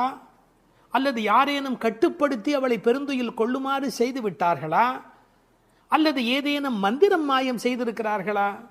அதன் வசம் கட்டுப்பட்டு இப்படி பேருறக்கம் கொண்டு கிடக்கிறாளே. நாங்கள் அந்த மாமாய செயல்களில் வல்லவனும் மிகுந்த தவமுடைய இலக்குமியின் கணவனும் வைகுண்டத்திற்கு அதிபதியுமான நாராயணன் பெயரை திரும்ப திரும்பச் சொல்லி பக்தி பரவசத்தில் ஈடுபட்டு அவளை அழைக்கிறோமே, அவள் ஏன் இன்னும் எழுந்து வந்து கதவை திறந்து எங்களுடன் சேர்ந்து இறைவன் திருப்பெயரை சொல்லி வழிபட மாட்டேன் என்கிறாள்? நீங்களாவது கேட்டுச் சொல்லுங்களேன் என்கிறார்கள். இந்த பாடலின் திரண்ட பொருள் இது. தூமணி மாடத்து சுற்றும் விளக்கெரிய. விளக்கு எரிப்பதற்கே நிறைய செல்வம் இருக்க வேண்டும். இது சீர்மல்கும் ஆய்பாடி செல்வச் சிறுமியர்கள் வாழுகிற இடம். அந்த வீட்டினுடைய அமைப்பு எப்படி இருக்கிறது? தூய்மையான ரத்தின மணிகள் அப்படியே பதிந்து வைத்திருக்கிறார்கள். ஒரு குறிப்பு எழுதுகிறார்கள், அரசர்கள் அந்தப்புறத்திற்கு சிறந்த மணியை கொண்டு அற்புதமான கட்டடத்தை அமைப்பார்களாம். அங்கு வேண்டாம் என்று ஒதுக்கப்பட்ட கற்களை கொண்டுதான் அரண்மனையையே கட்டுவார்களாம். இது துவளில் மண்டபம், அது தூமணி மாடம் என்று அதற்கு ஒரு விளக்கம் சொல்கிறார்கள். ஆக இழைத்து இழைத்து தூய்மையான மணியினை கொண்டு வந்து கட்டியிருக்கிறார்கள். அது ரத்தின மணி. இந்த பெண் எழுந்திருந்திருக்க வேண்டும், எழுந்திருக்கவில்லை. ஒரு வித்தியாசம் இருக்கிறது. ஒரு குடும்பம் விழிப்பதற்கு முன்பு விழிக்க வேண்டியவள் அந்த வீட்டில் இருக்கிற பெண். ஏனென்றால் ஆண் எழுந்தால் அவனை மட்டும்தான் சுத்தம் செய்து கொள்கிறான். பெண் எழுந்தால் அந்த வீடே சுத்தமாகிறது என்று ஒரு பொன்மொழி சொல்வார்கள். எனவே ஒரு பெண்ணாகி இருக்கிறவள் இப்படி உறங்கிக் கொண்டிருக்கலாமா? தூமணி மாடத்து சுற்றும் விளக்கெரிய. 4 புறங்களிலும் நல்ல விளக்கு எரிந்து கொண்டிருக்கிறது. அது மட்டுமல்ல, அகில் சந்தனம் போன்ற நறுமண புகை வீசுகிறது. தூபம் கமழ. செல்வச் செழிப்பு. துயிலணை மேல் கண் வளரும். அது தூங்குவதற்காகவே அமைக்கப்பட்டிருக்கிற ஒரு பெரிய மெத்தை. அதாவது அந்த மெத்தையை பார்த்தாலேயே வா வா வா வந்து படு என்று அழைப்பதை போல 5 விதமான சிறப்புகள் அமைந்திருக்கக்கூடிய பஞ்சனை அது. அதில் அழகு இருக்கிறது, மென்மை இருக்கிறது, குளிர்ச்சி இருக்கிறது, சுகம் இருக்கிறது. அப்படிப்பட்ட அருமையான அந்த பஞ்சனையின் மீது அவள் படுத்திருக்கிறாள். தமிழிலே தூங்குகிறார்கள் என்று சொல்ல மாட்டார்கள், கண்வளராய் என்று சொல்வார்கள், மங்களம் கருதி. ஏன்னால் தூங்கிவிட்டார் என்றால் அமங்கலமாகிவிடுமே என்பதற்காக கண்வளராய் என்று சொல்லை பயன்படுத்துவது வழக்கம். சின்ன வயதிலிருந்து குழந்தை கண் வளருது என்று ஒரு வார்த்தை சொல்வார்கள். அதில் ஒரு விஞ்ஞான குறிப்பே இருக்கிறது. உண்மையிலேயே கர்ப்பத்தில் குழந்தை தூங்குவதால் தான் வளருகிறது. அது ஒரு 10 மாத காலம் தாயின் கர்ப்பத்தில் கண் திறக்காது. கண் திறந்து விட்டால் ஊமை, அது விதவிதமான குறைபாடு உடைய ஊனமான குழந்தையா வந்து பிறக்கும் என்று விஞ்ஞான குறிப்பு இருக்கிறது. அந்த குழந்தை கண்களை மூடிக்கொண்டு தூங்கி கொண்டே இருக்கும். அதில் என்ன ஆச்சரியம் என்று கேட்டால், அப்போதான் அது வளருகிறது. ஒரு புள்ளியிலிருந்து ஒரு குழந்தையாக முழுமையாக வளருகிறது. அந்த கண் வளருதல் என்பதிலே தூங்கும் போது வளர்ச்சி நிகழ்கிறது என்கின்ற ஒரு குறிப்பு இருக்கிறது. மனிதனுக்கு கூட தூக்கம் அவசியம். ஏன்னா உடம்பில் இருக்கிற செல்கள் தங்களை புதுப்பித்துக் கொள்வதற்கு மனிதன் தூங்க வேண்டி இருக்கிறது. அடுத்து உறவு சொல்லி அழைக்கிறாள். மாமன் மகளே. இவள் அந்தணகுல பெண் என்றாலும் ஆயர் குலமகளாக ஆகும் விருப்பத்தின் காரணமாக ஒரு சம்பந்தத்தை ஏற்படுத்தி கொள்கிறாளாம். இதை உரையாசிரியர்கள் எழுதும்போது ஒரு அழகான வாக்கியமாக குறிப்பிடுகிறார்கள். திருவாய்ப்பாடியிலே ஒரு பிரகிருதி சம்பந்தம் தனக்கு உஜ்ஜீவன ஹேதுவாக ஆண்டாள் ஆசைப்பட்டபடி. அழகிய மணவாளப் பெருமாள் நாயனாருடைய வியாக்கியானத்திலே திருவாய்ப்பாடியிலே ஒரு பிரகிருதி சம்பந்தம் தனக்கு உஜ்ஜீவன ஹேதுவாக ஆண்டாள் ஆசைப்பட்டபடி மாமன் மகளே என்று உறவு சொல்லி அவள் அழைக்கிறாள். மணிக்கதவம் தாழ்த்திரவாய். அது உள்ளிருப்பது வெளியே தெரியும்படி அமைக்கப்பட்டிருக்கிற ஒரு வீடு. அவள் எப்படி தூங்குகிறாள் என்பது கூட வெளியே தெரிகிறது. அந்த கட்டில், அந்த மெத்தை, அந்த விளக்கு எரிகிறது. இந்த பாடலே மிக ரசமான ஒரு பாடல். திருப்பாவையில் 30 பாட்டு அழகு என்று சொன்னால் இந்த பாட்டுக்கு என்று தனியான ஒரு ரசனை உலகத்தில் தனியான ஒரு கூட்டமே உண்டு. மணிக்கதவம் தாழ்த்திரவாய், நீ வந்து திற. ஏன்னா எழுந்து வந்து திறக்கிற போது நாங்களா திறந்து கொண்டு உள்ள வந்தால் அது மரியாதையாக இருக்காது ஒரு வீட்டுக்குள்ளே. நீ வந்து திற. ஆனால் அவள் அசைவதாக தெரியவில்லை. அவளுடைய அம்மா எழுந்து விட்டாள். அவள் மற்ற வேலைகள் பார்த்து கொண்டிருக்கிறாள். அதனால உறவு சொல்லி அவளை அழைக்கிறார்கள். மாமீர், அவளை எழுப்பீரோ? நீங்கள் அவளை எழுப்பிவிடக்கூடாதா? அப்படி தூங்கி கொண்டிருக்கிறாளே. உன் மகள்தான் தன்னுடைய தோழியினுடைய தாயை பார்த்து சொல்கிறாள், உன் மகள்தான் ஊமையோ அன்றி செவிடோ. என்ன பொருள் தெரியுமா? பேச்சு வராதவர்கள் என்று பொருள் அல்ல. ஊமை என்ற சொல்லுக்கு இறை நாமம் சொல்லாதவர் என்று பொருள் என்று எழுதுகிறார். இறைவனுடைய நாமத்தை சொல்ல வேண்டிய சந்தர்ப்பத்தில் சொல்லவில்லை என்றால் பிறகு நாக்கிருந்து என்ன பையன்? பேசாத நாளெல்லாம் பிறவா நாளே என்பார்கள் அல்லவா? உண்ணா நாள் என்பது இந்த உலகத்தில் சாப்பிடாத நாள் அல்ல, உன்னை வணங்காத நாள் தான் உண்மையிலேயே உண்ணா நாள் என்று குறிப்பிடுவார்கள். ஊமையோ அன்றி செவிடோ ஏன்னா இறைவன் புகழ் கேளாத செவியென்ன செவியே என்று சிலப்பதிகாரம் பேசும். இந்த பெருமானுடைய புகழை நாங்கள் சொல்லுகிறோம், அவள் காதிருந்தும் கேட்கவில்லையே. நேற்று வரை நன்றாக பேசினாளே, இன்று என்ன ஊமையாகி விட்டாளா? அழைப்பு அவள் காதில் போய் விழவில்லையா? அல்லது இரண்டுமே அவளுக்கு இணைந்து விட்டதா? சோம்பல் வயப்பட்டாளா? யாரேனும் மந்திரம் மாயம் செய்து விட்டார்களா? என்ன நடந்து விட்டது? ஊமையோ அன்றி செவிடோ, மாமாயன் மாதவன் வைகுந்தன் என்றென்று நாமும் பலவும் நவின்றேலோர் எம்பாவாய். ஏன்னா மந்திர துயில் பட்டாளே, இப்படி அவள் பிடிவாதமான ஒரு தூக்கத்தில் போய் மாட்டிக்கொண்டு இருக்கிறாளே. நாங்கள் அழைக்கிறோம், எதை சொல்லி அழைக்கிறோம்? மாமாயன், மகா மாயையில் வல்லவனாகிய பெருமான். மாதவன், நம்முடைய சாதாரண தவம் அல்ல, எல்லா தவங்களுக்கும் அப்பாற்பட்ட பெரும்பொருள். அந்த தவத்தால் அடைய வேண்டியவன் கருணையினால் தானாகவே நம்மிடத்தில் வருவதால் அவன் மாதவன். வைகுந்தத்தில் இருக்கிறவன் என்றாலும் கருணை காரணமாக ஒவ்வொரு கோயிலிலும் அர்ச்சாவதாரத்தில் எழுந்தருளி இருக்கின்றவன். வைகுண்டபதி என்றாலும் இந்த பூமிக்கு கிடைக்கிறவன். வைகுந்தன் என்றென்று நாமும் பலவும் நவின்று. உண்மையிலேயே திருப்பாவையினுடைய நோக்கமே இறைவனுடைய நாமத்தை பல வகையில் சொல்வது. இறைவனுடைய நாமத்துக்கு மிகுந்த சக்தி அதிகம். கட்டிப்பொன் போலே அவன், பணிப்பொன் போலே திருநாமம் என்று உரை எழுதுவார்கள். அதாவது தங்கத்தில் ஒரு பெரிய கட்டி இருந்தால் கூட அதை வைத்துக்கொண்டு என்ன பண்ணுவது? ஆனால் பணிக்கப்பட்ட பொன், வளைக்கப்பட்ட பொன்னாக இருந்தால் அது பல சமயத்தில் ஆபத்துக்கு உதவும். ஒரு மோதிரமாக இருந்தால் அடகு கடையில் வைத்து கூட ஒரு ஆபத்திலேருந்து வெளியில் வரலாம். இறைவன் வைகுந்தத்திலே இருக்கிறான் என்று சொன்னால் கட்டிப்பொன் போலே, ஆனால் பணிப்பொன் போலே அவனுடைய திருநாமம், நாமம் பலவும். இன்னும் கூட நிறைய விளக்கங்கள் சொல்வார்கள். இறைவனுடைய நாமம் இறைவனை விட செல்வாக்கு உடையது என்று. ஒரு வங்கிக்கு போகிறோம், செக்கில் கையெழுத்து போட்டு கொடுத்தா நம்ம கையெழுத்துக்கு தான் அதிக பலம் இருக்குமே ஒழிய, நாமே போய் நின்று கொண்டு பணம் கொடுன்னு கேட்டால் கூட கொடுக்கறதுக்கு யோசிப்பா. எப்படி கொடுப்பார்கள்? கையெழுத்துக்கு அவ்வளோ பெரிய சக்தி இருக்கிறது. அதுபோல் நாமும் இறைவனை காட்டிலும் வலிமை உடையது என்று ஒரு குறிப்பு சொல்வார்கள். ஒரு சின்ன வரலாறு. காஞ்சி மகா சுவாமிகள் உடல்நல குறைவு மாதிரி ஜுரத்தில் இருக்கிறார்கள். மருத்துவர் வர சொன்னார்கள். அவர் உடனே மருந்தெல்லாம் கொடுக்க வேண்டி இருக்குமோ என்ற எண்ணத்தில் அவர் வந்தார். உன்னை யார் இப்படிலாம் வர சொன்னா? நீ உட்கார், நான் இப்போ என்னுடைய டெம்பரேச்சர் எடுத்துக்கோ, விஷ்ணு சஹஸ்ரநாமம் சொல்ல போகிறேன், சொல்லி முடிச்சதுக்கப்புறம் டெம்பரேச்சர் எப்படி இருக்கு பார் அப்படின்னு சொல்லிட்டு விஷ்ணு சஹஸ்ரநாமம் சொல்லுவதற்கு முன்பு ஜுரம் இருந்தது. சொல்லி முடித்த பிறகு ஜுரம் இல்லவே இல்லை. உன்னை எதுக்கு தெரியுமா கூப்பிட்டேன்? மருந்து கொடுத்து தான் இதை காப்பாற்றணுங்கிறது இல்லை, விஷ்ணு சஹஸ்ரநாமம் சொன்னாலேயே ஜுரம் போயிடும்னு தெரிஞ்சுக்கோ என்று ஒரு செய்தி சொன்னதாக ஒரு வரலாறு உண்டு. அவனுடைய நாமம் எல்லா நோய்களையும் போக்கக்கூடியது. அந்த நாமம் பலவும் நவின்றேலோர் எம்பாவாய். அந்த நாமங்களை நாம் வாய் திறந்து பாடுவோம் என்பதாக இந்த பாட்டு நிறைவு பெறுகிறது. திருப்பாவை 10ஆம் பாடல். நோற்றுச் சுவர்க்கம் புகுகின்ற அம்மனாய், மாற்றமும் தாராரோ வாசல் திறவாதார், நாற்றத்துழாய் முடி நாராயணன் நம்மால், போற்றப் பறைதரும் புண்ணியனால், பண்டொரு நாள் கூற்றத்தின் வாய் வீழ்ந்த கும்பகர்ணனும் தோற்றும் உனக்கே பெரும் துயில்தான் தந்தானோ, ஆற்ற அனந்தல் உடையாய் அருங்கலமே தேற்றமாய் வந்து திறவேலோர் எம்பாவாய். இந்த பாடலை நோன்பின் பெருமையால் கண்ணனை கையில் கனிபோல் அடைந்த ஒரு பக்திமிக்க பாவை எழுப்பப்படுகிறாள் என்றும் பார்க்கலாம். அல்லது தூக்கத்தையே நோன்பாக கருதி சோம்பி கிடக்கிற ஒருவளை கேலி பேசுவதாகவும் பொருள் கொள்ளலாம். இப்போது பாடலின் பொருளை முதலில் பார்ப்போம். நோன்பின் பலன் கைவரப் பெற்று அதன் விளைவாக சொர்க்கத்தையே அடைகின்ற பெண்ணே, அந்த சொர்க்கத்தினுள்ளே புகும் பெண் என்றாலும் உறக்கத்தை நோன்பாக கொண்டவளே என்று இன்னொரு பொருள்.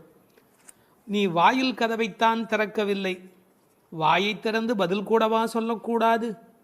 மனம் நிறைந்த திருத்துழாய் துளசி மாலையை திருமுடியில் அணிந்திருக்கிற நாராயணன், நமது போற்றுதலை ஏற்று பலனை வழங்குகின்ற புண்ணியன், முன்னொரு காலத்தில் எவனுக்கு இரையாகி போன கும்பகர்ணன் உன்னுடன் தூக்கப் போட்டிக்கு வந்து தோற்று பெரிய தூக்கத்தை தன் தோல்வியின் அடையாளமாக உனக்கு வழங்கிவிட்டானா என்ன? மிகுந்த சோர்வும் சோம்பலும் ஏன் உனக்கு? இந்த குழுவுக்கே ஒப்பற்ற அணிகலன் போல விளங்குகிறளா அல்லவா நீ? படுக்கையை விட்டு தெளிவுடன் எழுந்து வந்து கதவை திற என்று வெளியில் நின்ற தோழியர் உள்ளே படுத்திருப்பவளை அழைக்கிறார்கள். இதுவே பாடலின் திரண்ட பொருள்.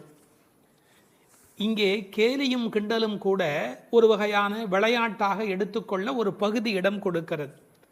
ஒரு பெண் சொல்லி இருக்கிறாள், நான் கடுமையான தவம் பண்ணி சொர்க்கம் போகப் போகிறேன் என்று இவர்கள் பேசிக்கொண்டிருக்கிற போது தோழிகளுக்கு மத்தியில் சொல்லி இருக்கிறாள். அவளை இப்போது எழுப்ப வந்திருக்கிறார்கள். ஆஹா அடியம்மா, நீ சொர்க்கம் போகிற லட்சணம் என்ன என்று எங்களுக்கு தெரியாதா? நோற்று சொர்க்கம் போகுகின்ற அம்மனாய், நீ தவம் பண்ணி சொர்க்கம் போவேன் என்று சொன்னாயே, இப்போது படுத்து கிடக்கிறாயே. இப்படி எடுத்துக்கொண்டால் அது ஒரு கேலியான கிண்டலான அவளை பற்றி பேசுகிற ஒரு விளையாட்டு பேச்சாக பொருளாகிறது. உண்மையிலேயே எடுத்துக்கொண்டால் அவள் உண்மையான கடினமான முயற்சி உடையவள், எல்லா நோன்புகளையும் சரியாக மேற்கொள்ளுகிறவள், நாளை வைகுந்தம் சேர வேண்டும் என்ற எண்ணத்தில் தன் வாழ்நெறியை அமைத்து கொண்டவள். எனவே நோற்று சொர்க்கம் போகின்ற அம்மனாய் பெருமைக்கு உரியவளே, நீ தவம் பண்ணி மேலே போவேன் என்று சொன்னாயே, இப்போது தூங்கிக் கொண்டிருக்கிறாயே என்று 2 வகையிலேயும் பாவத்தை மாற்றி பொருள் சொல்லக்கூடிய பாடல் வரி இது. சொர்க்கம் எது, நரகம் எது? ராமாயணத்திலே சீதா பிராட்டியார் சொல்கிறார், உன்னோடு இருப்பதுதான் எனக்கு சொர்க்கம். ராமனிடத்திலே சொல்கிறார், உன்னை பிரிந்தால் அது நரகமாக ஆகிவிடுகிறது. ஆகவே பெருமானோடு இருக்கிற நேரம்தான் சொர்க்கம். இவள் ஒருவேளை தன் தவத்தின் பலனால் பெருமாளோடு இருக்கிறவளோ, இறைவனுடைய நினைப்பே சொர்க்கமாகிறது, மறப்பே நரகமாகிறது. இது இன்னொரு சிந்தனை. இவளுடைய இயல்பு பக்குவம் காரணமாக உயர்ந்து போய் சாது கோஷ்டியில் சேர்ந்து விட்ட காரணத்தால் சாமானியரோடு நமக்கென்ன பேச்சு என்ற எண்ணத்தில் வாயாடாமல் இருக்கிறாளோ என்பதை அடுத்த வரி நமக்கு புலப்படுத்தும். தனக்கு உரிய நல்ல கோஷ்டியிலே இருப்பது, சிறந்தவர்களோடு அந்த வர்க்கத்தில் இருப்பதுதான் சொர்க்கமாக மாறுகிறது. நீ அப்படி தகுந்த சாது கோஷ்டியிலே போய் சேர்ந்து விட்டதால் எங்களோடெல்லாம் பேசக்கூடாது என்பதற்காக மாற்றமும் தாராரோ, நீ பதில் தராமல் இருக்கிறாயா என்று ஒரு கேள்வி எழுகிறது. அம்மாடி, உன்னால் வீட்டு வாசல் திறக்க முடியவில்லை, வீட்டு வாசலே திறக்க முடியவில்லையே, உனக்காக வைகுந்த வாசல் திறக்கப் போகிறதா என்று இன்னொரு கிண்டல் பொருளும் அதற்குள்ளே இருக்கிறது. மாற்றம் தாராரோ வாசல் திறவாதார். ஒருவேளை உண்ணாவிரதம் மாதிரி மௌன விரதம் இருக்கிறாயா? அட, வாயில் திறப்பது கடினம், வாயை திறப்பது கூடவா கடினம்? வாசல் செம்மினால் வாயும் செம்ம வேண்டுமோ என்று வியாக்கியானத்திலே இந்த இடத்தை குறிப்பிடுவார்கள். நீ எழுந்து பேச வேண்டாம், கதவை திறக்கக்கூடாதா? கதவை திறக்க வேண்டாம், வாயாலாவது பதில் சொல்லக்கூடாதா? ஏன் இப்படி நீ இருக்கிறாய் என்று அந்த பெண்ணை கேட்பது போல் அந்த பாடல் அமைந்திருக்கிறது. அடுத்து நாராயணனை சொல்லுகிறார்கள். நாற்றத் துழாய்முடி நாராயணன். உலகத்திலேயே மிகப்பெரிய சிறப்பு துளசிக்கு உண்டு. பிறக்கும் போதே அது நறுமணத்தோடு பிறப்பது. அதனால்தான் பின்னாலே பாடுகிறார்கள், இருந்தவண்ணாகிலும் கொண்டு வீசுமினி. துளசி கிடைக்கவில்லை என்றாலும் பரவாயில்லை, துளசி இருந்த மண்ணை எடுத்தாவது எங்கள் மீது வீசுங்கள் என்பார்கள். ஒரு பெருமாள் கோயிலுக்குள் போகிற போது நமக்கு கிடைக்கிற மிகப்பெரிய இன்பமே அந்த திருத்துழாய் நறுமணம். பச்சை கற்பூரம் அது இன்னொரு பக்கம், திருத்துழாய் நறுமணம்தான் கோயிலின் சிறப்பழகு. கண்ணன் திருத்துழாய் அணிந்து அங்கு வந்து சென்றால் 100 குழிக்கு தாங்கும் என்று உரை எழுதுவார்கள். அதாவது அவன் வந்து போன வாசம் அந்த இடம் முழுவதும் நிறைந்திருக்குமா. இப்போது திருத்துழாய் வாசம் வருவதாலே இந்த பெண்களுக்கு உள்ளூர ஒரு கவலை, ஒருவேளை கண்ணன் இங்கே உள்ளே வந்துவிட்டு போயிருக்கிறானோ என்கிற ஒரு சின்ன கவலையும் வெளிப்பட பேசுகிறார்கள். நாற்றத் துழாய்முடி நாராயணன். நான் துளசியை பற்றி ஒரு மருத்துவ புத்தகம் படித்து கொண்டிருந்தேன். அதில் துளசி பிராணசக்தியை கூட்டி நம்முடைய கபத்தை குறைக்கக்கூடியது. அது மட்டுமல்ல, அது 100 வகையான மேலான மருந்தாக அது பயன்பட்டு கொண்டிருக்கிறது. துளசி, கருந்துளசி, செந்துளசி, நாதுளசி என்று 4 வகையாக அது கிடைக்கிறது. பிராணசக்தியை கூட்டுகிறது என்பதற்காக அப்படியே எடுத்துக்கொள்ளுகிற போது அது முற்றிலுமாக ஒருவருடைய உடலை மாற்றி அமைக்கக்கூடியது.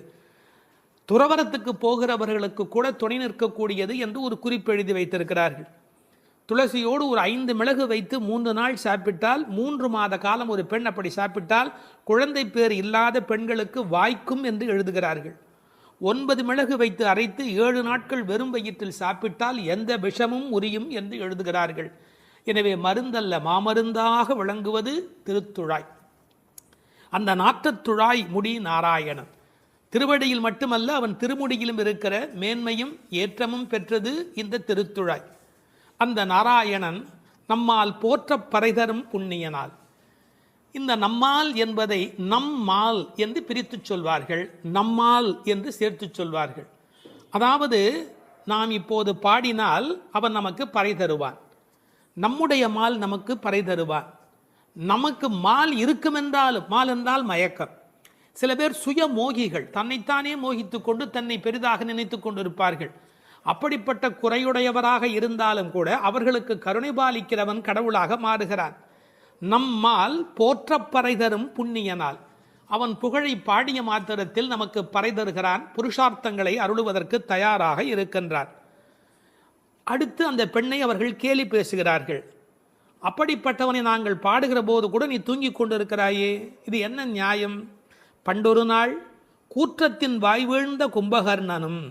இந்த பண்டொரு நாள் என்பதற்கு நேரடியாக நீங்கள் பொழிப்புரை எழுதினால், முன்பு ஒரு நாள், அதாவது ராமாயணம் முன்னர் நடந்தது. அப்படி முன்பொரு நாள் நடந்த ராமாயண யுத்தத்தில் கும்பகர்ணன் தோற்று விழுந்தான். இது வெளிப்படையான பொருள். ஆனால் ஒரு நயம் இருக்கிறது. பண்டு ஒரு நாள், ராமாயண கதை படித்தவர்களுக்கு தெரியும், ராவணனை போன்றவர்கள் முதல் நாள் போருக்கு வருகிறார்கள், பின்னாலும் வருகிறார்கள். இந்திரஜித்தன் ஒரு நாள் வருகிறான், பிறகு இன்னொரு நாள் வருகிறான்.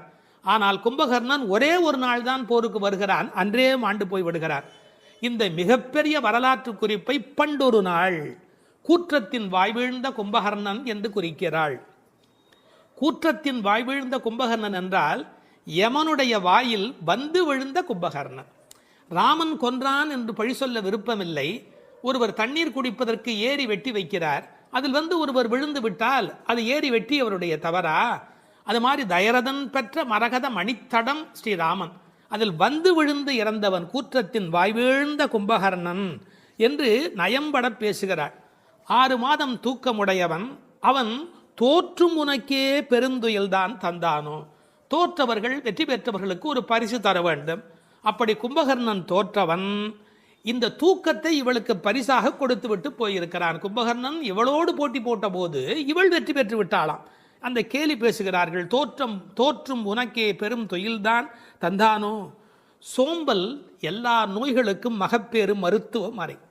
ஆங்கிலத்திலே என்தூசியாசம் என்று ஒரு வார்த்தை சொல்கிறார்கள். அதை பற்றி ஆழமான பொருள் சொல்லுகிறவர்கள், என்தூசியாசம் என்றால் உற்சாகம் என்று மட்டும் பொருள் அல்ல, இறைமையில் நிறைந்தவர் என்று ஒரு பொருள் கொள்ளுகிறார்கள். எனவே சோம்பல் இறைநிலைக்கு எதிரானது, உயிர்ப்பு இறைநிலைக்கு அடையாளமானது. நீ இப்படி கும்பகர்ணனை போல் தூக்கத்தில் இருக்கிறாயே, நீ அனந்த நிலையில் இருக்கிறார், அதாவது தூக்கமும் இல்லை விழிப்பும் இல்லை, அந்த நிலையில் இருக்கிறாய், ஆற்ற அனந்தல் உடையாய். ஆனால் நீ யார்? எங்களுக்கு அரும் கலை. நீ வந்தால் எங்கள் கோஷ்டிக்கே பெருமை, எங்கள் கோஷ்டியே ஒளி வீசக்கூடியது, எங்களுக்கு நல்ல அணிகலன் நீ.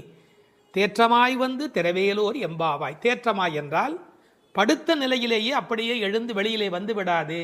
அதுக்கு ஒரு உரை சொல்வார்கள், வால்மீகத்தில் இலக்குவனை பார்க்க தாரை வந்த மாதிரி வந்து விடாதே, நீ உன்னை அழகுபடுத்தி கொண்டு திருத்தமாக வர வேண்டும் என்ற குறிப்பை அருங்கலமே தேற்றமாய் வந்து திரவேல் என்று பாடுகிறார்கள்.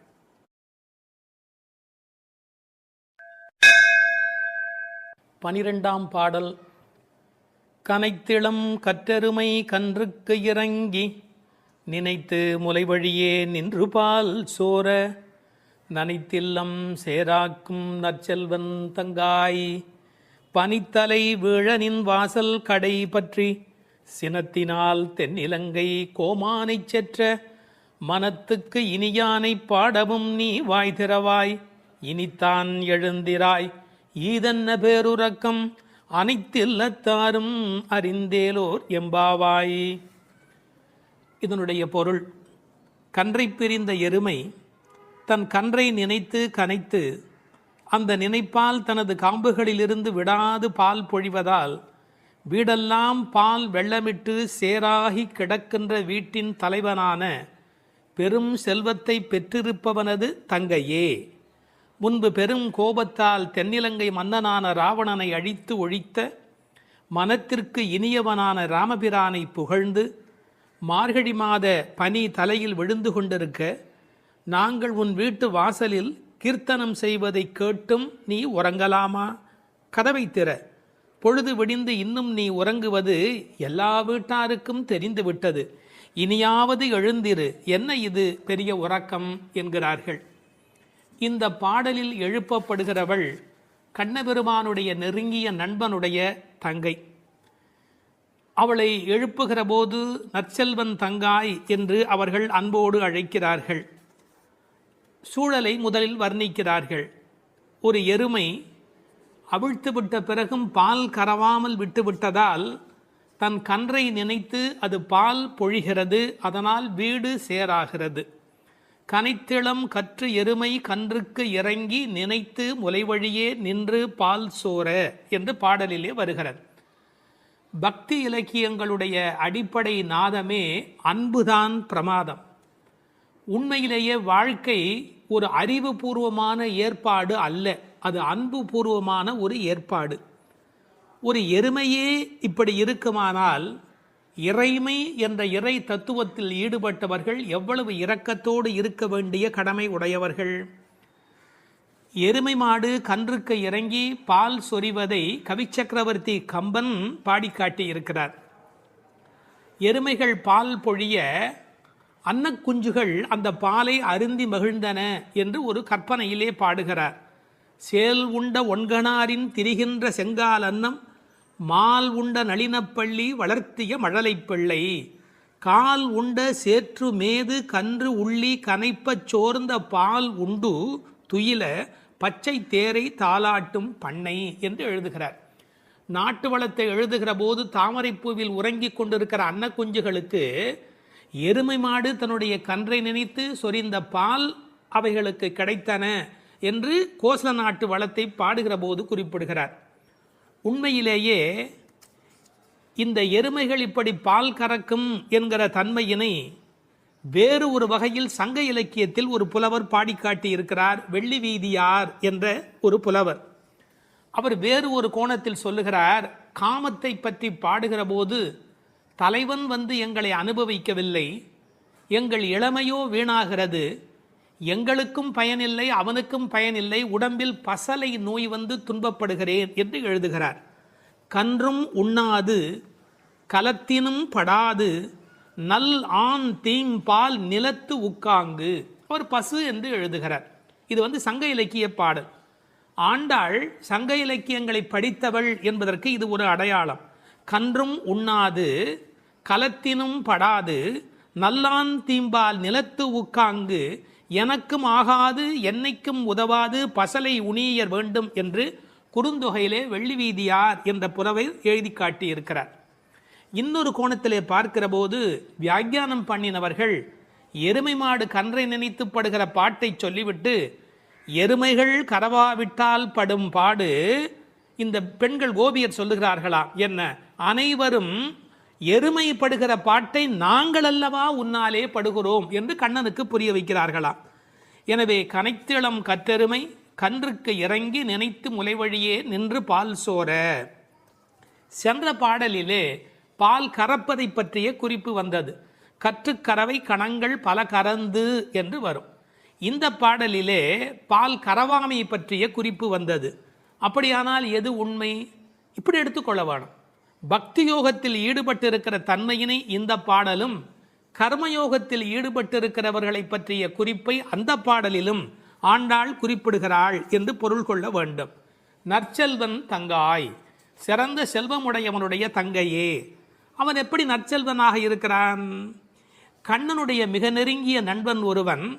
அதை ஆழ்வார் பாடுகிற போது சொல்லுகிறார். பெரியாழ்வார் திருமொழியிலே சுரிகையும் தெரிவில்லும் செண்டுகோலும் மேலாடையும் தோழன்மார் கொண்டு ஓட ஒரு கையால் ஒருவன் தன் தோளை ஊன்றி. கண்ணன் எப்போதும் யாராவது ஒருத்தனுடைய தோளை அணைத்தபடி இருக்கிறானாம். அப்படி ஒரு கையால் ஒருவன் தன் தோளை ஊன்றி. எனவே கண்ணனுடைய மிக நெருக்கமான நண்பன் அவனை விட்டு வராமையினாலே அவன் வீட்டு எருமை கறவாதபடி போயிற்று என்று பொருள் கொள்ள வேண்டும். தமிழிலே மாடு என்பதே செல்வத்தை குறிப்பது. எனவே அந்த மாட்டின் பெருஞ்செல்வம் உடையதால் நற்செல்வன் தங்காய் என்று பொருள் செய்தார்கள். தத்துவார்த்தமாக பொருள் செய்தவர்கள் ஆண்டாளுக்கு சகோதரராக எம்பெருமானாரை சொல்லுகிற மரபு வழி சிந்தனையினை கொண்டு வருகிறார்கள். பெரியாழ்வார் பெற்றெடுத்த பெண் பிள்ளை வாழியே, பெரும் புதூர் மாமுனிக்கு பின்னானாய் வாழியே என்று ராமானுஜருக்கு தங்கையாக ஆண்டாள் பேசப்படுகிறாளே. கோயில் அண்ணா வாரும் என்று ஆண்டாள் அழைத்தாளே, அந்த இங்கு நினைவூட்டி நற்செல்வன் தங்காய் என்ற ஆண்டாளையே குறிப்பிடுகிறார்கள். அது மட்டுமல்ல, கைங்கரிய லக்ஷ்மி அதுதானே செல்வம், இந்த உலகத்தில் பகவானுக்கு செய்கிற சேவையே பெரிய செல்வம் என்று வேறு ஒரு கோணத்திலும் இதற்கு உரை எழுதுவார்கள். இந்த பெண்கள் இப்போது பேசுகிறார்கள், அம்மா உன் வீட்டு வாசலிலே மார்கழி பனி தலையிலே வந்து விழுகிறது, நாங்கள் எதை பிடித்து கொண்டு நிற்கிறோம் தெரியுமா, உன் வீடு சேராகி கிடக்கிறது, எருமை பால் ஓட ஓட கீழே கால் வைக்க முடியவில்லை, சேராகி இருக்கிறது. பழைய காலத்தில் வீட்டு கதவுல நாதாங்கி என்று ஒன்று தொங்கும், அதைத்தான் நாதம் சத்தம் போடுவார்கள், தட்டினா வீட்டுக்குள்ளே கேட்பும் என்ற காலிங் பெல் இன்றைய மெத்தடில். அந்த நின் வாசல் கடையை பற்றி நாங்கள் நாதாங்கியை பற்றி கொண்டு நிற்கிறோம்.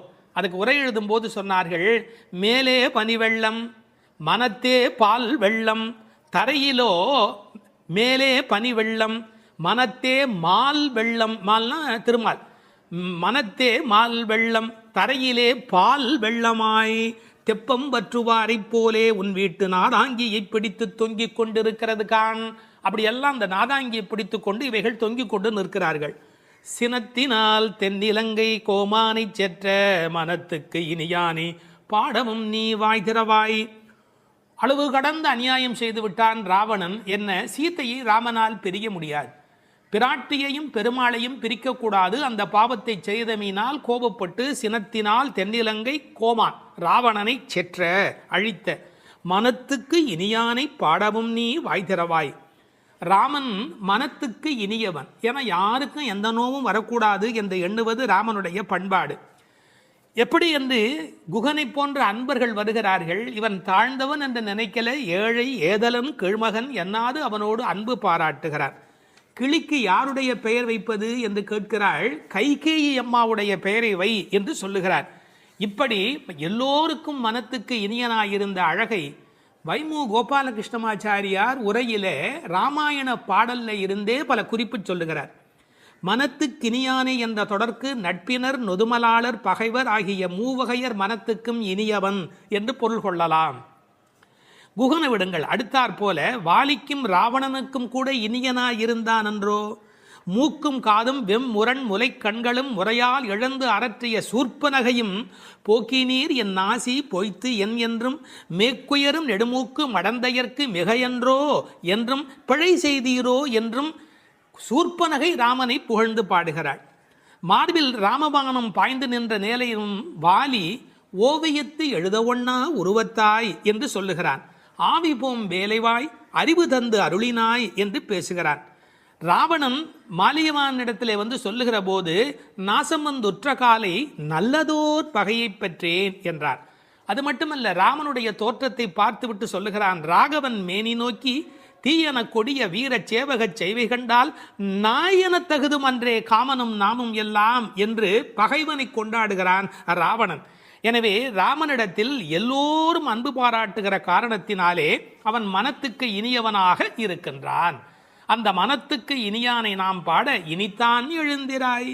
ராமாயணமே சொல்லிவிட்டோம், இன்னும் நீ எழவில்லையே, ஈதென்ன பேருறக்கம், இந்த உறக்கம் நியாயமா, இப்படி தூங்கி தொலைக்கிறாயே, அனைத்தில்லத்தாரும் அறிந்தார். உனக்கு வெக்கமா இல்லை, பக்கம் வீடு எதிர் வீடு எல்லாருமே நீ எழவில்லை என்பதை தெரிந்து வைத்திருக்கிறார்.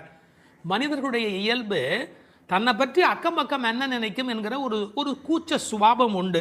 அதை இந்த இடத்துல எடுத்து சொல்லி அனைத்தில்லத்தாரும் அறிந்து என்று உரை எழுதினார்கள். ராமானுஜரை நினைவூட்டி உரையிலே இன்னொரு குறிப்பு சொன்னார்கள். திருக்கோஷ்